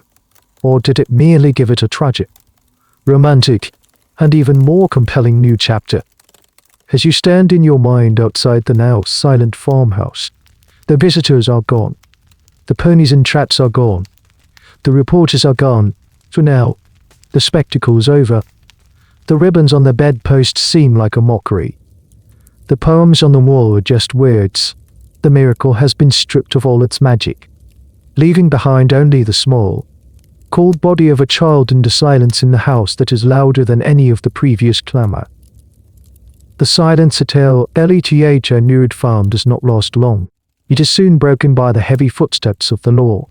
An inquest is held, an autopsy is performed, and the verdict is swift and damning manslaughter. The Welsh angel was not taken by God, she was killed by a criminal act of negligence. And so, the next stage of the drama begins, moving from the stuffy bedroom to the formal, imposing setting of a courtroom. You find yourself in the crowd at the Calm Heart Inn Assizes, the local court. The defendants are Evan and Hannah Jacob. The parents who were once celebrated as the guardians of a miracle are now standing in the dock, accused of causing the death of their own child. The trial is a national sensation. Reporters from all over Britain descend on the small Welsh town, eager to report on every detail of this tragic and bizarre case. This is a pivotal moment. The fasting girl story is now being translated into the formal, adversarial language of the law. The vague notions of faith, belief, and wonder are being replaced by concrete questions of evidence, intent, and legal responsibility. The core historical point here is that the trial of Evan and Hannah Jacob forced a legal and public reckoning with the phenomenon. It was no longer a matter for theological or scientific debate, it was a matter for a judge and jury. The prosecution lays out a clear, straightforward case. Sarah Jacob was systematically starved to death by her parents. They knowingly and willingly participated in a deception for financial gain and fame. When their deception was put to the test, they allowed their daughter to die rather than admit their fraud. The prosecution calls the nurses from Guy's Hospital as their star witnesses. The nurses, in their professional, dispassionate manner, read from their logbooks, creating a devastating, day-by-day account of Sarah's decline. They testify to the parents' refusal to intervene, to their panicked attempts to dismiss them, and to the final, fatal inaction. The defense, on the other hand, presents a picture of a simple, religious family who were as mystified by their daughter's condition as anyone else. They argue that the parents did not act out of malice or greed, but out of a genuine, if misguided, faith. They claim that Sarah herself refused all food, and as devout parents, they could not force their pious child to eat against her will. Their lawyer argues that the blame lies not with the parents, but with the London doctors who concocted the cruel and unusual experiment of the watch. And here we have a fascinating and strange detail of the trial. The defense's strategy heavily relied on portraying the Jacobs as ignorant and superstitious Welsh peasants, out of their depth and manipulated by powerful outside forces. In a way, they leaned into the very stereotype that the English press had used against them. It was a plea for a kind of cultural immunity, suggesting that they couldn't be judged by the same standards as the sophisticated, educated men in London. They were simple folk who believed in miracles, and the court should not punish them for their faith. This leads to a deep and continuing historical debate. Was the trial of the Jacobs a fair application of justice? Or was it a form of cultural persecution? Some historians see the trial as a straightforward, necessary legal process. The parents were criminally negligent, and they were rightly held accountable. The law must apply to everyone, regardless of their beliefs or their social standing. However, other historians view the trial through a post-colonial lens. They argue that it was, in effect, the English-speaking, London-centric establishment putting the Welsh-speaking, rural culture of Wales on trial. They point out that the entire trial was conducted in English, a language that Jacobs barely understood. They had to rely on a translator. This put them at a significant disadvantage, making them appear shifty and unintelligent to the jury. In this view, the trial was less about the specific guilt of two individuals and more about the Victorian state asserting its rational, civilized authority over a backward, Celtic fringe. The verdict was not just about what happened in that room, but about which culture's version of reality, the scientific or the superstitious, would be legally validated. The jury, composed of local men, is caught between these two worlds. They are part of the same community as the Jacobs, yet they are also subjects of the British Crown, sitting in a formal court of law. After a short deliberation, they return with a verdict. Guilty. Evan and Hannah Jacob are convicted of manslaughter. The judge sentences Evan Jacob to 1 year of hard labor and Hannah Jacob to 6 months. The sentence is relatively lenient for the time, perhaps a tacit acknowledgement of the complex and tragic circumstances of the case. But the message is clear. Belief in a miracle is not a defense against the law. The age of wonder is over. The age of legal and medical authority has triumphed. As the parents lead away, their faces blank with shock and incomprehension, Aaron, you sense that the trial hasn't really brought closure. It has only added another layer of tragedy and ambiguity to the story of the girl who starved for fame. With the guilty verdict rendered and the parents imprisoned, the great machinery of the media, which had been so instrumental in building the legend of Sarah Jacob, now turns to the task of dismantling it. The same newspapers that had once breathlessly reported on the well-changeland, the living miracle, now adopt a completely different tone. The story undergoes a rapid and dramatic transformation in the public sphere. You can trace this change as you look at the papers from the weeks and months following the trial. The tone shifts from one of wonder to one of morbid fascination and, ultimately, moralistic condemnation. Sarah is no longer a saint. She is now posthumously recast as a wretched child. A deluded creature. Her parents are no longer the pious guardians of a miracle, they are ignorant and avaricious peasants. Unnatural parents who sacrifice their daughter on the altar of greed. The media narrative requires clear heroes and villains. And with the tragedy now complete, the roles are reassigned. This is a key historical point. The Sarah Jacob case is a powerful early example of a media-fueled celebrity cycle from creation, to celebration, to scandal, and finally, to destruction. The Victorian press, particularly the cheap and sensationalist penny papers, discovered that a fallen angel sold just as many copies as a living one, if not more. The public's appetite for the story did not wane after Sarah's death, it just changed its flavor. The hunger for a miracle was replaced by a hunger for a scapegoat. The newspapers began to publish detailed, often lurid, accounts of the trial. They print excerpts from the nurses' logbooks, emphasizing the grim details of Sarah's physical decline. They publish woodcut illustrations not of a beatific angel in a bed, but of the grieving parents in the dock, their heads bowed in shame. The story is reframed as a cautionary tale about the dangers of ignorance, superstition, and rural backwardness. And here we come to a strange and hypocritical detail of the media's reversal. Many of the very same journalists and publications that had accepted and promoted the miracle without any serious scrutiny now present themselves as voices of reason and skepticism. They write sanctimonious editorials, asking how such a palpable fraud could have been believed for so long.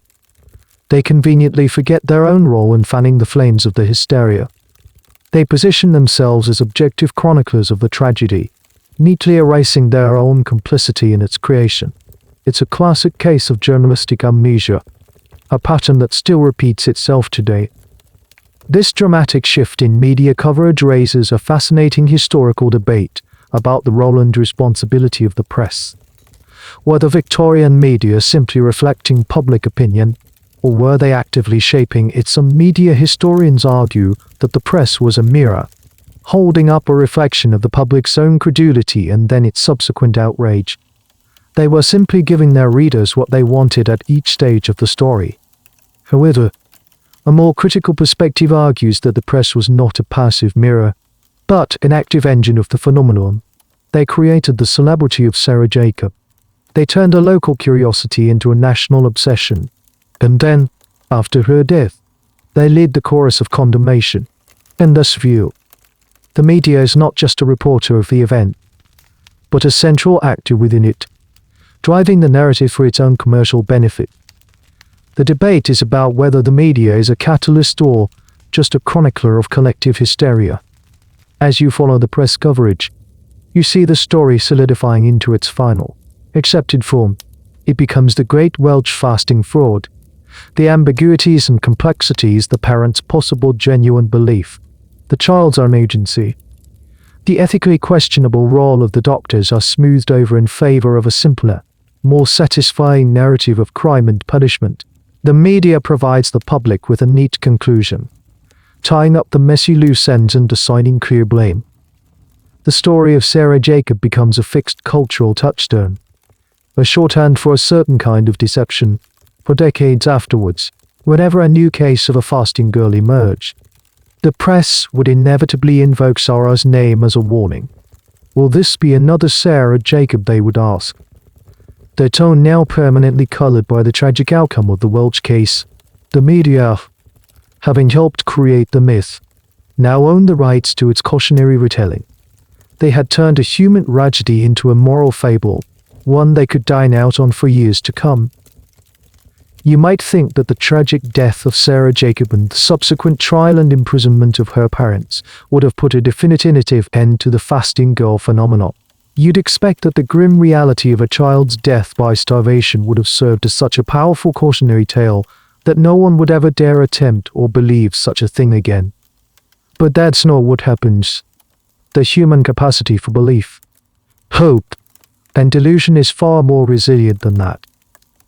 Your journey continues, and you find yourself, perhaps a few years later, in a different part of the country. It might be a bustling industrial town in the north of England, or a quiet village in the Midlands. And you hear it again. That same familiar whisper, a rumor about a girl, a special child, who is living without food. The story is almost identical: a pious young girl, a devoted family, a bedroom that becomes a shrine, and a local community buzzing with a mixture of awe and skepticism. This is a crucial historical point. The death of Sarah Jacob did not stop the fasting girl phenomenon.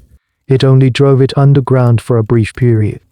The deep-seated cultural and religious anxieties that made people want to believe in these miracles had not gone away. The desire for a sign from God, for proof of a world beyond the material, was as strong as ever. So, new saints inevitably emerged to fill the void.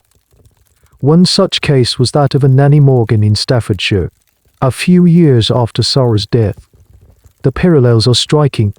She was a young servant girl who, after an illness, took to her bed and claimed to have stopped eating. Her story, like Sarah's, was wrapped in the language of piety. Her fame grew, and visitors began to arrive with donations. The entire cycle was starting over again. However, there is a key difference now. The ghost of Sarah Jacob haunts these news stories. The authorities, both medical and legal, are on high alert. They are determined not to have a repeat of the Welsh tragedy. When Nanny Morgan's case gains notoriety, there is no long period of debate. A local magistrate, armed with the precedent of the Jacob case, intervenes quickly. He orders her to be removed from her family's care and placed in the local workhouse infirmary for observation. And here we have a strange and telling detail that shows how the game has changed. When Nanny Morgan is admitted to the infirmary and placed under a strict watch, she holds out for a few days, playing her part. But unlike Sarah Jacob, she knows how this story can end. The threat of starvation is no longer a theoretical concept. It's a well-publicized reality. After a few days of genuine fasting, her resolve breaks. She is discovered one night by a nurse, ravenously eating a piece of bread and cheese that another inmate had given her. The miracle is exposed, not by a fatal experiment, but by a simple, undeniable act of human hunger. She is revealed as a fraud, publicly shamed, and the story ends there, with no tragic death. This pattern repeats itself in other cases. The saints who emerge after Sarah Jacob have a much shorter shelf life. Their careers as miracle workers are cut short by a newly vigilant system. This leads to a historical debate. Did the death of Sarah Jacob ultimately lead to a positive change? On one hand, the argument is yes. Her tragic death served as a wake-up call. It armed the authorities with the legal and moral justification to intervene decisively in future cases. They no longer had to engage in lengthy public debates. They could act swiftly to protect the child, even against the parents' wishes. The system learned, and subsequent fasting girls were saved from a similar fate.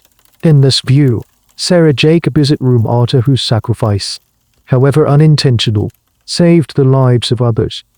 On the other hand, some historians argue that this is too simplistic. The fundamental problem, the social and psychological conditions that produced these girls, was not addressed. The system didn't cure the disease, it just got better at suppressing the symptoms.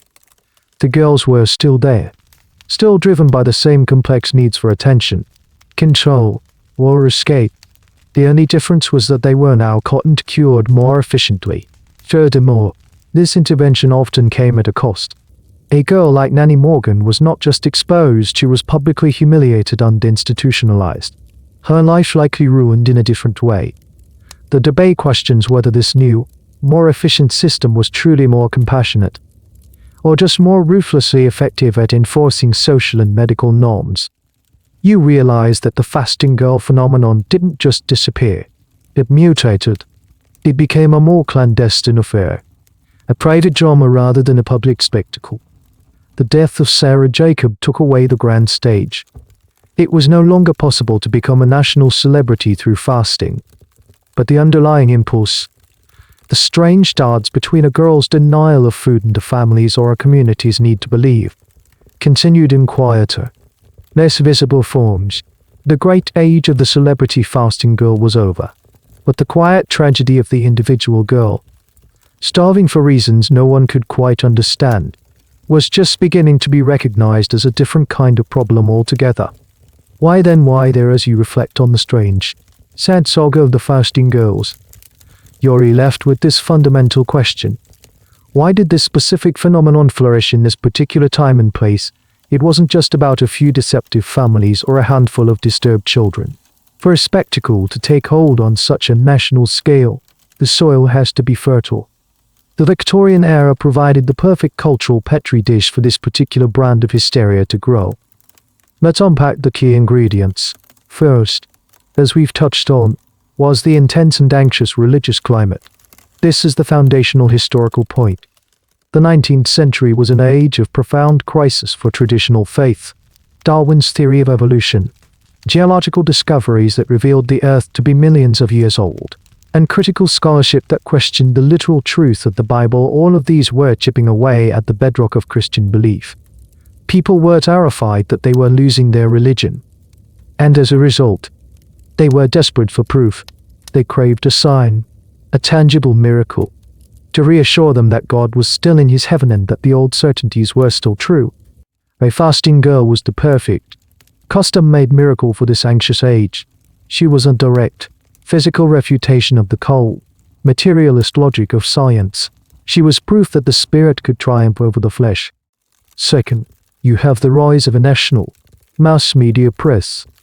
Before the 19th century, a strange story about a girl in a remote Welsh village might have remained a local curiosity.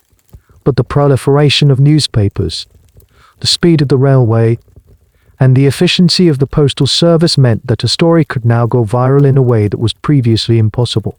Newspapers, competing for readers, found that miracles and mysteries sold copies.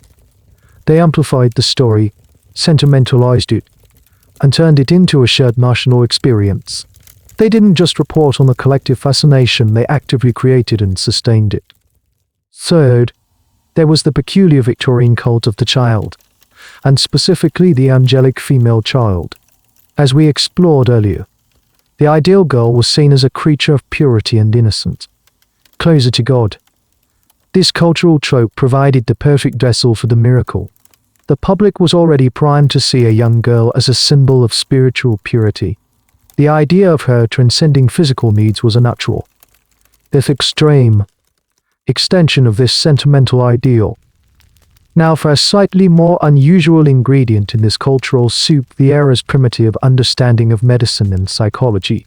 While science was advancing, the understanding of the human body and mind was still filled with huge gaps. Doctors didn't have a clear understanding of many conditions, particularly those that seem to bridge the mind and the body. Illnesses like anorexia nervosa, conversion disorder, and hysteria were not yet properly defined or understood. In the absence of a clear medical diagnosis, a supernatural one could easily take root. A girl who stopped eating wasn't seen as having a mental illness, she was seen as either a saint or a fraud. There was very little middle ground. The fasting girl phenomenon flourished in this diagnostic void. This leads us to a fascinating historical debate about the very nature of collective hysteria. Is it a top-down or a bottom-up phenomenon? The top-down argument suggests that these hysterias are largely driven by powerful institutions, the press, the church, the medical establishment. These institutions create and promote the narratives that the public then consumes. In the case of the fasting girls, the media created the celebrity, and the church provided the theological framework. The bottom-up argument, however, insists that the real engine is the general public's own deep-seated psychological needs. The public is not just a passive consumer of media narratives, they are an active participant, hungry for stories that give their lives meaning and comfort. The press and other institutions are merely responding to this pre-existing demand. Historians still debate the balance of power here.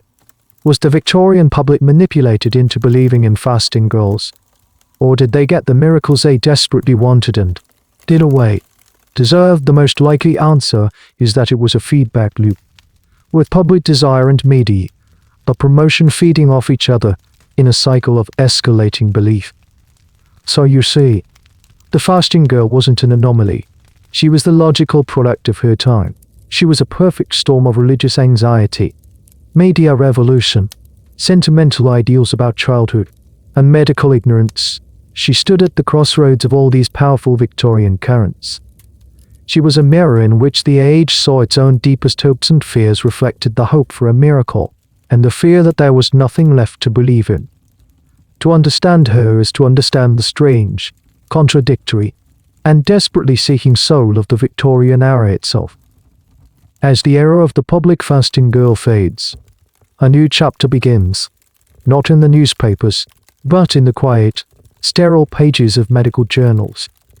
The phenomenon, having been a public spectacle and a legal drama, now becomes a subject of scientific inquiry, and in doing so, it plays a small but significant role in the story of a medical condition we are all too familiar with today, anorexia nervosa. You find yourself in the consulting room of a pioneering Victorian physician. One of them is Sir William Gull, a prominent London doctor. In the 1872, just a few years after Sarah Jacobs' death, Gull began to describe cases of what he called dyspepsiae hystericae, which he later renamed anorexia nervosa. He was one of the first physicians to identify and name this condition as a distinct psychological illness, not just a symptom of some other disease. This is the key historical connection. The high-profile cases of the fasting girls, while publicly debated as miracles or frauds, were also being studied by doctors like Gull. They provided a set of extreme, well-documented case studies of self-starvation in young women. While the public was debating the state of Sarah Jacobs' soul, doctors were observing the state of her emaciated body and her peculiar psychological state. They were beginning to see a pattern, a syndrome that went beyond simple deception. The doctors started to notice common features in these cases that couldn't just be explained by a cynical desire for money. They noted the perverted mental state, the morbid refusal of food even when it was offered, and the profound disturbance in the patient's perception of her own body. Sir William Gull, in his landmark papers, described his patients as having a want of appetite that was due to a morbid mental state. He emphasized that there was no physical reason for the lack of eating, the cause was in the mind. He was separating the behavior from the stomach and placing it squarely in the realm of psychology. Here's a curious detail that highlights this transition. Early medical accounts of fasting girls are often filled with moral judgment. They are described as deceitful, cunning, or hysterical. But as you move into the work of doctors like Gull and his French contemporary, Ernest Charles Wisseg, the language begins to change. It becomes more clinical, more observational, They are less interested in judging the girls and more interested in understanding the mechanism of their illness. They are moving from a moral framework to a medical one. They are turning a sin into a symptom. This shift, however, was not universally accepted, and it fuels an ongoing historical debate. Did the medicalization of fasting represent progress on one hand? Absolutely. By defining anorexia nervosa as a legitimate mental illness, doctors like Gould saved countless lives. It allowed future patients to be seen as sick rather than fraudulent or sinful. It opened the door to treatment rather than punishment. A girl who refused food was no longer a candidate for a public watch to test her miraculous claims. She was a patient in need of care. This is the positive, progressive view of the story. However, some feminist historians and critical theorists offer a more skeptical perspective. They argue that medicalization was just another form of control. Instead of being controlled by their families or the church, these young women were now controlled by the medical establishment, which was overwhelmingly male. Their behavior was no longer a miracle or a fraud, but a disease to be cured. But in all three cases, the young woman's own agency and experience were largely ignored. She was an object to be revered, punished, or treated, but rarely listened to. This critique suggests that the medical model, while an improvement on what came before, still framed the young woman's behavior as a form of deviancy that needed to be corrected and managed by outside authorities. The debate is about power and definition. Who gets to define a young woman's refusal to eat? Is it a religious act, a criminal fraud, a social protest, a mental illness? The story of the fasting girls shows how the definition shifted over time, moving from the church to the courtroom, and finally, to the clinic. So, the legacy of the fasting girls is a strange and double-edged one. Their public spectacles and tragic deaths help to inadvertently shine a light on a dark and poorly understood corner of the human mind. They were the extreme, highly visible cases that forced the medical community to confront the puzzle of self-starvation. The ghost of Sarah Jacob, the Welsh angel, doesn't just haunt the history of religious belief and media hysteria. She also stalks the footnotes of the first medical textbooks to describe the disease that would come to be known as anorexia nervosa. She was never diagnosed in her lifetime, but her story became part of the data that would allow others, finally, to be understood. In the bright, harsh glare of the public spectacle, it's easy to focus solely on the star of the show, the fasting girl herself. But as the story quiets down and you begin to look at the periphery, you see the other casualties. The fasting girl phenomenon was not a solo performance. It was a family drama that consumed everyone it touched, often leaving a trail of quiet, unrecorded devastation in its wake. These are the unseen victims. Let's first consider the siblings. Imagine being the sister or brother of a living miracle. In the case of Sarah Jacob, her sister Hannah was her constant companion, her nursemaid, and a key part of the performance. She was the one who fluffed the pillows, managed their visitors at the bedside, and, most likely, was a crucial link in the chain of secret feeding. What was her life like? She lived in the shadow of her saintly sister, her own needs and identity completely subsumed by the family's all-consuming project. This is a key historical point that is often overlooked: the immense pressure placed on the other children in the family. They were sworn to secrecy, forced to participate in the deception day in on day out. They had to lie to their friends, to their neighbors, to the visitors who filled their home. They had to watch their sibling receive all the attention, all the gifts, all the praise, while they were expected to be invisible, loyal supporters of the miracle. The psychological toll of this, the guilt, the jealousy, the fear of exposure must have been immense. And here's a sad, little-known detail that hints at this hidden damage. In the aftermath of the trial, after Evan and Hannah Jacob were sent to prison, what happened to their other 6 children? They were left behind. The farm was lost. The family was disgraced and broken apart. The children were likely sent to live with different relatives or, in the worst-case scenario for the Victorian poor, ended up in the workhouse. The miracle that was supposed to bring the family fortune and divine favor ended up destroying it completely, leaving a group of children effectively orphaned and destitute. Their stories are not recorded in the newspapers. They are the silent collateral damage of their sister's fame. Then you have the wider family and the community. The fasting girl phenomenon could tear a community apart. In Wales, the village of Llanfynedjel was split down the middle. There were the fervent believers, led by the local vicar, who defended the Jacobs to the very end. And there were the skeptics, who saw the family as frauds bringing shame upon their community. Friendships were broken, and neighbor turned against neighbor. The trial didn't heal these rifts, it deepened them, leaving scars of bitterness and resentment that likely lasted for generations. This brings us to a historical debate that touches on the very nature of victimhood. Were the parents, like Evan and Hannah Jacob, purely perpetrators? Or were they victims as well? The legal verdict was clear: they were guilty. But the moral and psychological picture is much murkier. As we've explored, it's possible to see them as people trapped by a situation that spiraled far beyond their control.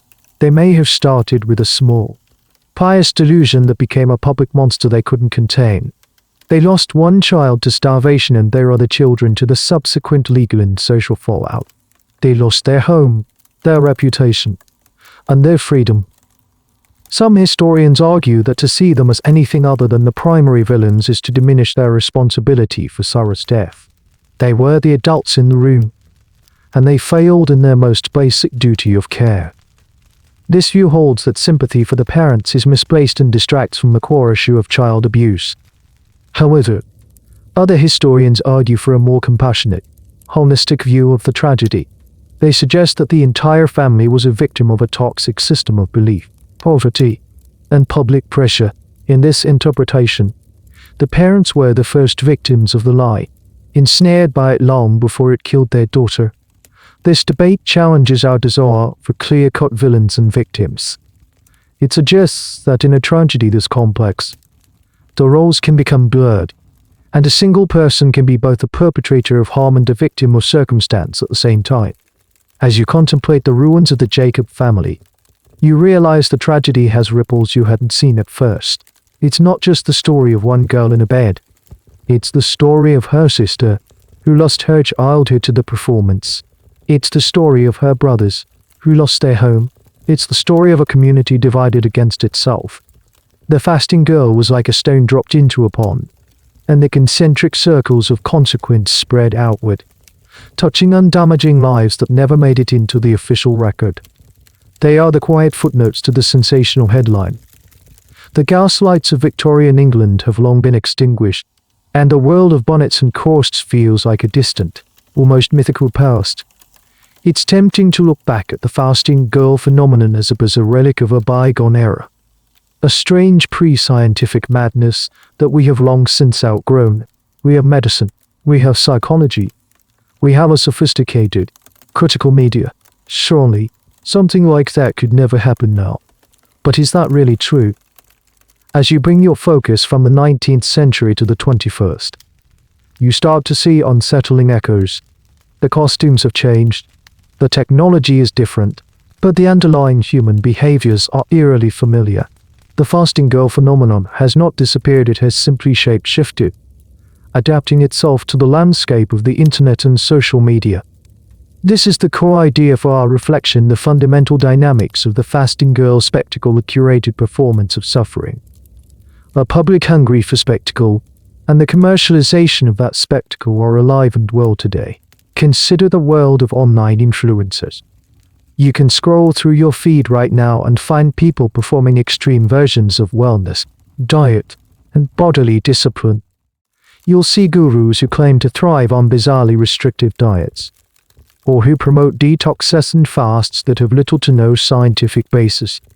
They present their lifestyles not just as a choice, but as a form of higher, more enlightened living, a path to purity in a toxic world. Like the fasting girls, they cure up their image with meticulous care. Their bedroom is now a perfectly lit Instagram grid or a slick YouTube channel. They are not sustained by God's grace, but by clean eating, positive vibrations, or some proprietary brand of powdered greens. They gather followers who, like the Victorian visitors, are a mixture of true believers seeking inspiration and skeptics hate watching the spectacle. Then, of course, there is commerce. The donations are now affiliate links, brand sponsorships, and paid subscriptions to their exclusive content. They are selling a modern form of miracle, the promise of a perfect body and a perfect life. If only you follow their extreme example. And here's a specific, modern parallel that is particularly chilling. Think of the pro anorexia or th inspiration communities that exist in the darker corners of the internet. These are secret online spaces where individuals, often young women, encourage each other in their eating disorders. They share tips for starvation and celebrate emaciation as a sign of beauty and self-control. In a grotesque echo of the past, they elevate their illness to a noble pursuit, a form of twisted sainthood. They are, in a very real sense, the digital descendants of the fasting girls, creating their own closed communities of belief, far from the eyes of mainstream authorities. This modern parallel sparks a significant debate among sociologists and cultural critics. Is the internet a more dangerous environment for these phenomena than the Victorian media was on one hand? The internet allows for a rapid and global spread of misinformation. A dangerous idea can reach millions in a matter of hours. Algorithms can create echo chambers, reinforcing extreme beliefs and isolating individuals from dissenting opinions. The sheer scale and speed of online culture can amplify a social contagion in a way the penny press could only dream of. On the other hand, some argue that the internet also provides more avenues for pushback and support. For every pro on a site, there are many more resources for eating disorder recovery. Medical experts and skeptics can debunk false claims in real time on platforms like Twitter or YouTube. The gatekeepers of information have been decentralized, meaning that while dangerous ideas can spread, so can critiques and fact checks. The debate is ongoing. Has technology made us more vulnerable to collective delusion, or has it equipped us with better tools to fight it? The fasting girl's story, then, is not just a historical curiosity. It's a parable for the present. It reminds us that our desire to believe in simple, miraculous solutions to complex human problems is timeless. It shows us how easily a performance of suffering can be commodified and turned into entertainment. And it serves as a powerful warning about the dangers of echo chambers, whether they are built by village gossip on the local newspaper or by a social media algorithm. The ghost of Sarah Jacob doesn't just haunt the 19th century, she whispers to us from our own glowing screens. A reminder that the line between inspiration and exploitation, between a miracle and a lie, is as thin and as dangerous as it ever was. As our journey through this strange and tragic history nears its end, we are left with the most fundamental and perhaps unanswerable question of all. It's the question that hung in the air of Sarah Jacob's bedroom, that was debated in the courtroom, and that still echoes in the pages of academic journals today. Who were these girls? Really, were they victims or were they agents? Were they helpless pawns in a game played by adults? Or were they the cunning, silent puppet masters of the entire affair? This is the ultimate historical debate surrounding the fasting girls. A question of agency and culpability that remains deeply contested. Let's try to stand in the middle of this argument and feel the pull of both sides. First, let's make the case for the girl as a pure victim. This is the traditional and perhaps most emotionally compelling interpretation. You see a child, like Sarah Jacob, born into poverty and a deeply religious, restrictive culture. She is at the mercy of her parents, her community, and the powerful social forces of her time. The miracle is something that happens to her, not something she creates. Her parents, either through greed or delusion, concoct the story and force her to play a part. She is threatened, coerced, or simply conditioned to obey. Her participation in the lie is a matter of survival, a way to please the powerful adults in her life. In this view, any power she seems to wield is an illusion. She is a prisoner in her own bed, her body and her story hijacked by others. Her death is the ultimate proof of her victimhood, the tragic, inevitable outcome of a child being abused and exploited to the breaking point. Now, let's walk to the other side of the room and make the case for the girl as an agent, a conscious or subconscious actor in her own drama. This is a more modern, psychologically driven interpretation. It doesn't necessarily absolve the adults of blame, but it grants the girl a more complex and active role. This argument starts with the recognition that even a child has needs and desires, a desire for attention, for love, for a sense of importance and control. In a world that offers her very few paths to power, refusing food becomes her potent tool. Here's a subtle but crucial detail often cited by proponents of this view in many cases. The fasting began after a period of genuine illness. The child experiences the special attention and care that comes with being sick. When she gets better, that special status is withdrawn. The refusal to eat can be seen as a subconscious strategy to prolong that state of being the center of the family's world. She chooses the role of the invalid because it gives her a power and an identity that being a normal child does not. In this reading, she is not a passive pawn, but the one who is, in a sense, directing the family's emotional life. Her parents become reactors to her actions, not the other way around. They are trapped by her refusal, forced to either play along or risk being seen as unloving or impious. This is where the debate among historians becomes most intense, because the evidence is almost always ambiguous. We have no diaries from Sarah Jacob. We have no secret confession. We have only the accounts of outsiders, all of whom had their own biases and agendas. We can't know what she was truly thinking. Was her statement to her sister, "I am going to heaven," the delirious rambling of a dying victim, or was it the final, defiant commitment of an actress who refused to break character? Even at the cost of her own life, was her cheerfulness in the first days of the watch the bravado of a girl trying to please her captors, or the confidence of a performer who believed she could outwit her audience? Academics are still fiercely divided. Some feminist historians champion the agency model because it rescues the fasting girl from being a one-dimensional, passive victim and recasts her as a complex figure who found a radical, if self-destructive, way to exert control in a patriarchal world. Other historians, particularly those focused on the history of child abuse, argue that this view romanticizes a tragic situation and lets the adults off the hook. They insist that the power imbalance between a child and her parents is so vast that any choice the child makes is fundamentally coerced. Ultimately, the truth is likely not at either extreme, but somewhere in the murky, uncomfortable middle. The fasting girl was probably not a pure victim nor a master manipulator. She was likely a shift-in, confusing combination of both.